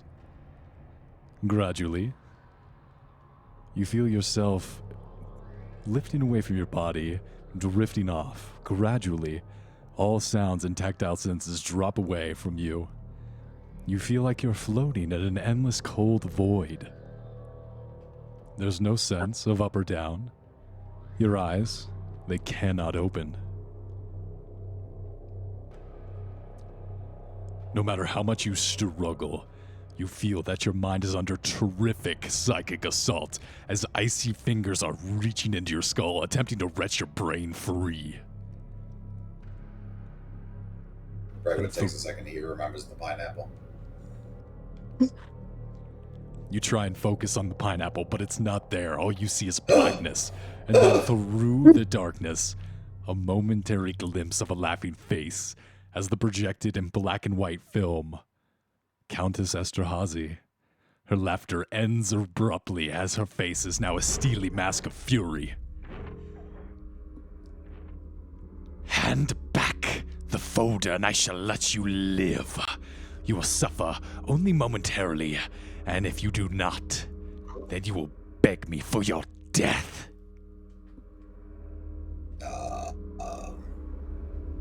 Brightwood just throws up, just vomits all over himself. The rest of you see Brightwood sweating at first, mumbling, suddenly stiffening in his chair, and then begins to scream uncontrollably as projectile vomit launches out, coating Hanasen from head to toe. Oh. Oh, this is not the first time this happened. Each of you are going to automatically lose 5 sanity points as you fail. God damn it, Alexander. How could you do this? I trusted you. I misread that. Did you? Dr. Brightwood, Right. you specifically, not anyone else, are Lose automatically 90, going to yeah. lose 5 okay. sanity points. It brings me down to a whopping 93 sanity. It's hard to imagine. Oh, God, I Oh can my barely God. keep it together. You're going to lose 10 sanity points as you fall temporarily insane. That's when you get the talking. Yeah, that's fair. Okay. Well, oh no, 88. I Stop need you talking! Give me to a roll. whole week of detention. Teach? I was gonna say, Bring it on. teach you right now. I'll see. And How about a month of detention? I said I'll smack him over there. Shut up! please roll a d10. Hey, he gets a 1. Oh, fuck. 3. Good enough. You stand up and try and run forward into the glass table, and you hear a crack as you shatter it just a bit. It doesn't explode into shards, but you leave a spider web into it as you crack your hip on the side of it. Wait a minute. How did you do that? I'm holding on to him. I told you I was holding on to him. You're going to take He's 2 too damage as you rip away from Bishop's grip. Alright. Well, there we go. Ah! Not again. I call for the maid to bring some tranquilizer. Have him go sleep. No, fuck that. Brightwood is just fucking running. He is running as fast as he can out of here.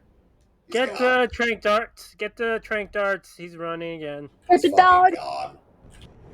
The dog will stay in his shadow just to keep him safe.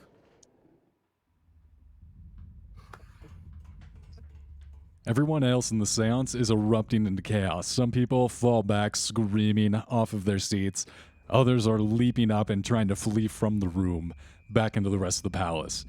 Can I take the chaos opportunity to try to pickpocket the guy again? Dexterity roll.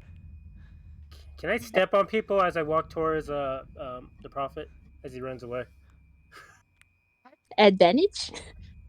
No. I'll let you spend 4 points if you'd like to succeed on that. I want advantage because we're in chaos. Oh, bonus roll. Go ahead, that bonus and penalty. Yes, you get advantage. Yay. Yay. 50, 54. You succeed. And you go ahead and add... Money. She wants money.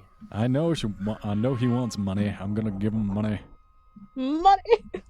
Money. I'm going to say you're going to get... I don't know what Russian money is. I'm just going to say marks. Rubles. Rubles? And in 1920? Sure. I thought rupees. I thought you called them rupees because, like Link and... No, I think that's, from Link. It's the rubles. Go ahead and add 5,500 marks to your inventory. Yay. Get a fat stack of fat wad of bills. Go ahead and pilfer that. Dr. Can Brightwood. Oh, sorry. Your eyes open. You're able to see around you, but no matter where you look, you see the Countess Esterhazy's laughing face everywhere, in the mirrored reflection of shop windows among the clouds, the mist. Having seen this, it's going to haunt your dreams. Oh. Can I accidentally kill somebody when I stamp on them while walking towards a... Oh, it's not an accident. You to do it.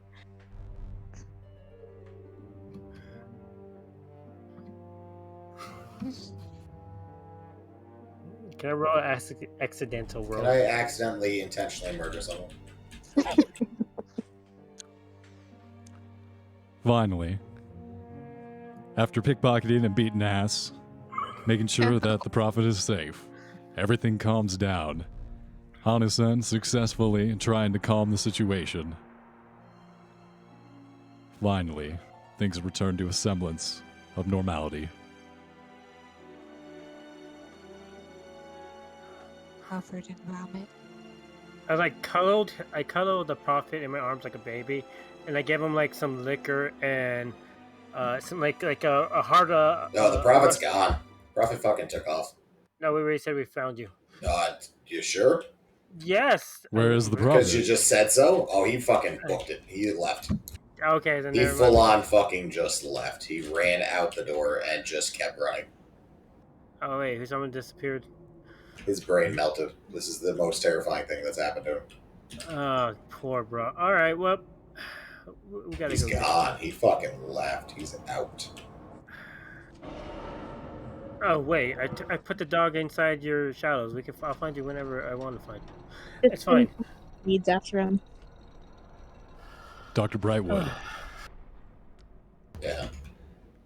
You continue to run through the night. Your lungs burn from the lactic acid as it builds up, but you continue to push.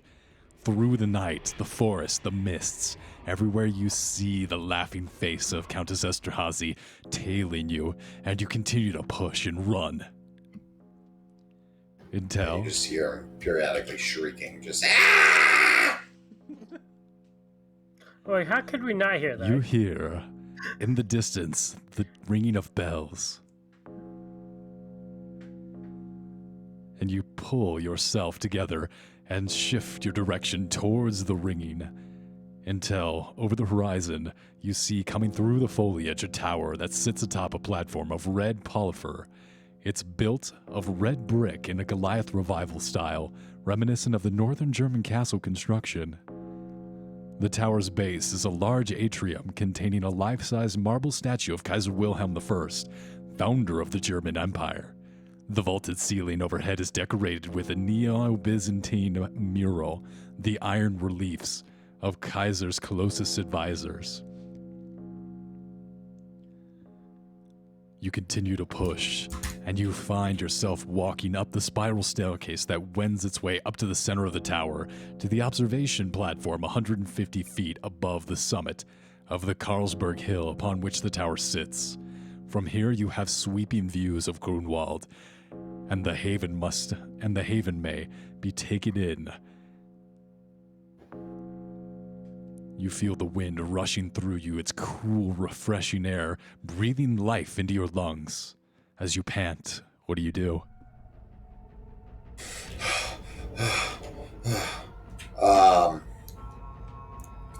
He gets higher. Gets up as high as possible. Huffing, taking out some of the drugs that you have on your persons. You down them immediately, and you start seeing colors.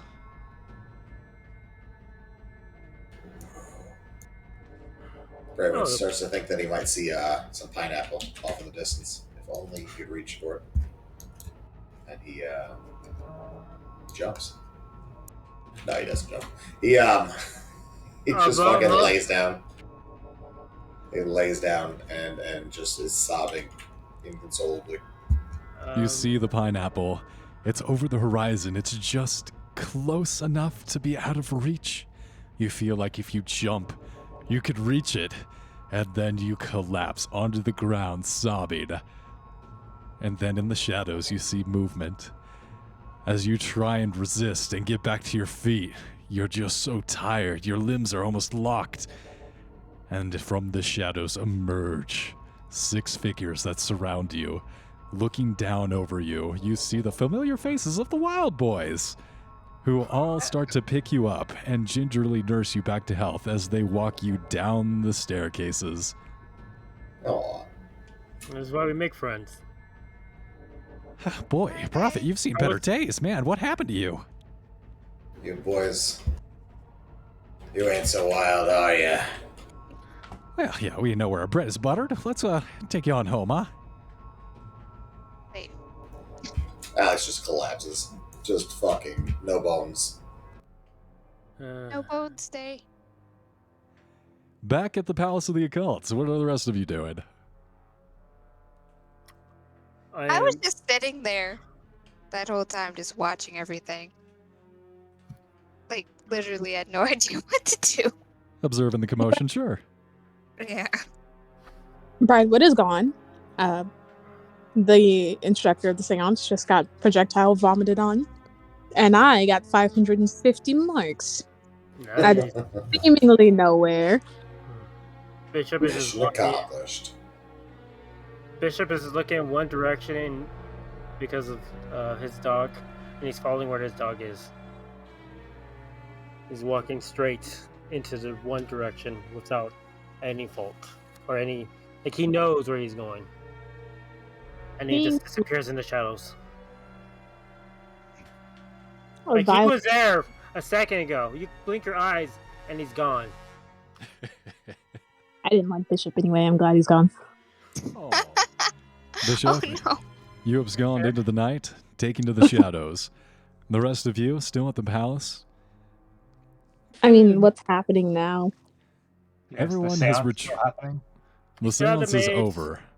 It has come to an abrupt halt. The rest of the parties have broken off into their cliques and hurriedly and quietly talk to each other in hushed murmurs.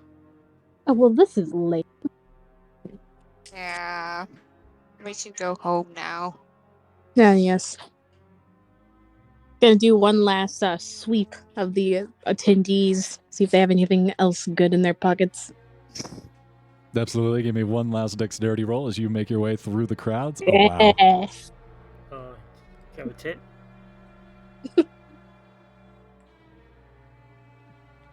You find one of the most exquisite pieces of jewelry that you've ever seen in your life, and you somehow, through all the commotion, you see that there's an opening as this princess or something. She's distracted. You lean in and steal. Go ahead and add 1 Heart of the Ocean to your inventory. Oh my god. What? How could you do this? You just stole Jack's necklace. What the fuck, dude? How could you do this? That's God. also We have to get nicely now. done. I just, yes. Into the car, everyone. We're gonna go get some Dairy Queen on the way home. Brightwood materializes in the car with you. Did somebody say Scream. Dairy Queen? None for you. You ran away. Bad, Excuse bad me. prophet.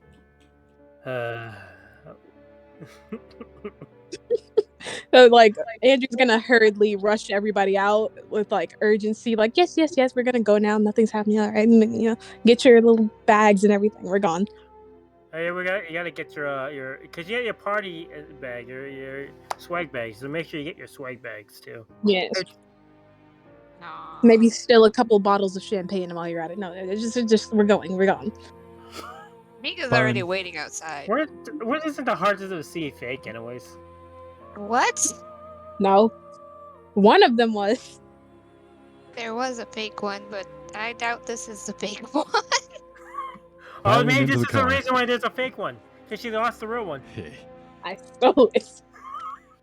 That's where it went. Piling into the car. You guys all deposit Didn't yourselves Rose give it into to the... Jack when he floated down to the bottom of the ocean.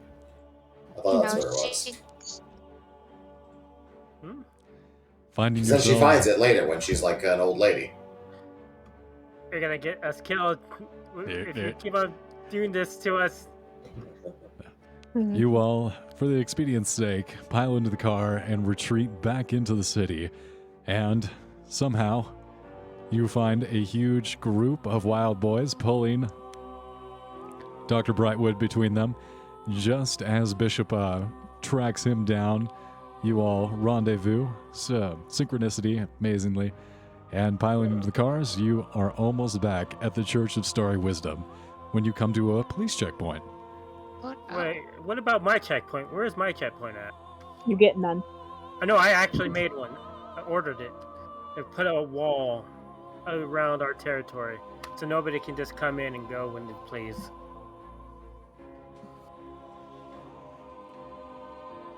As your caravan is stopped at the checkpoint and your persons are checked over and looked, you're asked to step outside of the vehicle. Who, me or everybody? You're not there. No, we're all here. Okay, who's Everyone in the driving? party is all there. The car is currently being driven by one of the members of the church. All right. I will go out. You just stay inside. And so I'll head out. I'll smile. Hello, guy. Hello, officer. Glad to see you. How are you doing?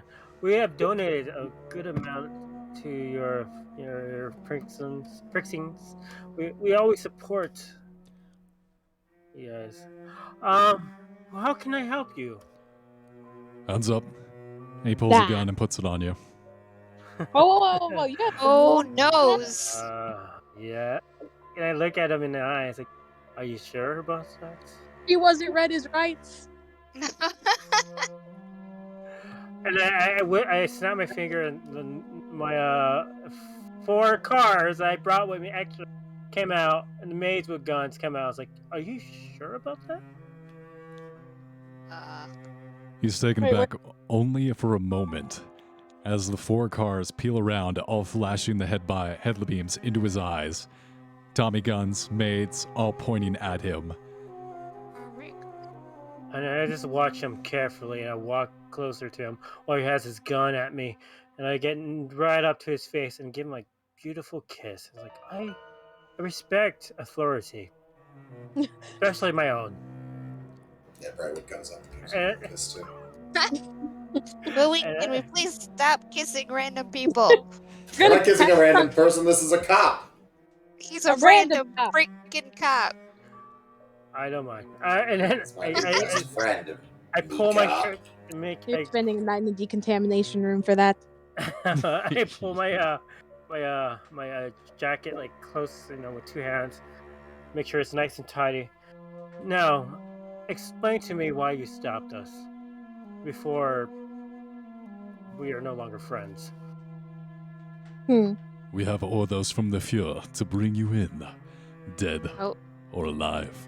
And he pulls the trigger, and as you are shot in the head, the flash illuminates the entire square around you. You see that the buildings are lined with 2 riflemen on each side of the street as 3 other police officers rush forward. And that's where we're going to end tonight's session. What the fuck? How many times are you gonna die? Fucker. I'm not I mean, gonna this die. is a pretty low count compared to some of the times. Oh my god, you killed Bishop! You monster!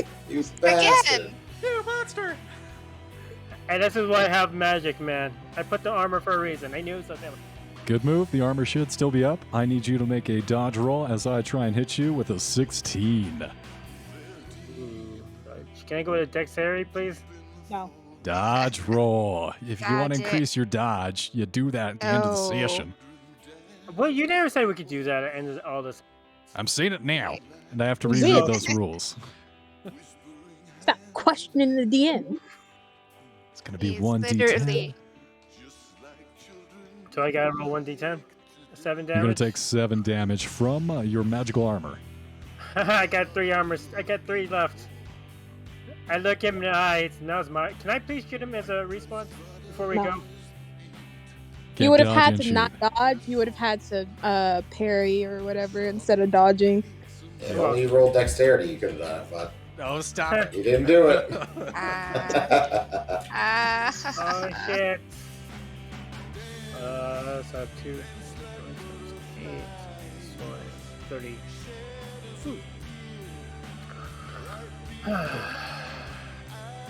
So this encounter, I'm going to continually make the police more of a threat to you guys. As What are we the getting arrested for? The Fuhrer wants to talk to us.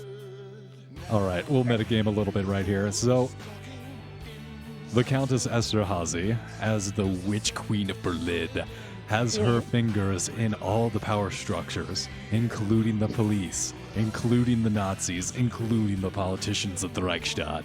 She is personally sending these police to apprehend and kill you. Because we're awesome and we have a cult. Yeah, it's because how big He's my dick part of the is. police guys. We can't fuck with that. I mean, I don't know about you, but I was taught to fuck the police. So I think we'll be alright. coming straight at the underground.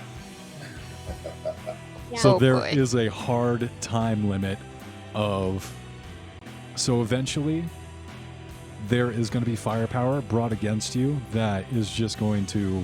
It's going to kill you because Is- she has oh. she has the military. So we actually gotta go find her now. We gotta So kiss you- our way. We gotta kiss our way out of here real quick. you gotta, you're gonna have to find her and deal with her, in one way or another before she deals with you. Can we not just pay the police off? You have No. to pay them more than what she's paying them. We have the funds. You gotta pay more than Wookiee's paying them. Wookiee's paying them a lot. How much is he paying? Too much. All An the money. unreasonable amount. Just Oh, for Wookie, all of I it. found something I'm gonna give you for. They have to keep Wookiee happy because if they don't, Wookiee will will them out of existence. He literally is, yeah. If only I could do that with the right wing in here in this country. Oh boy. Yeah. All right, guys, that's where we're gonna end it tonight. Thank you all for playing. Good night. Good night. battle made against cops. All right.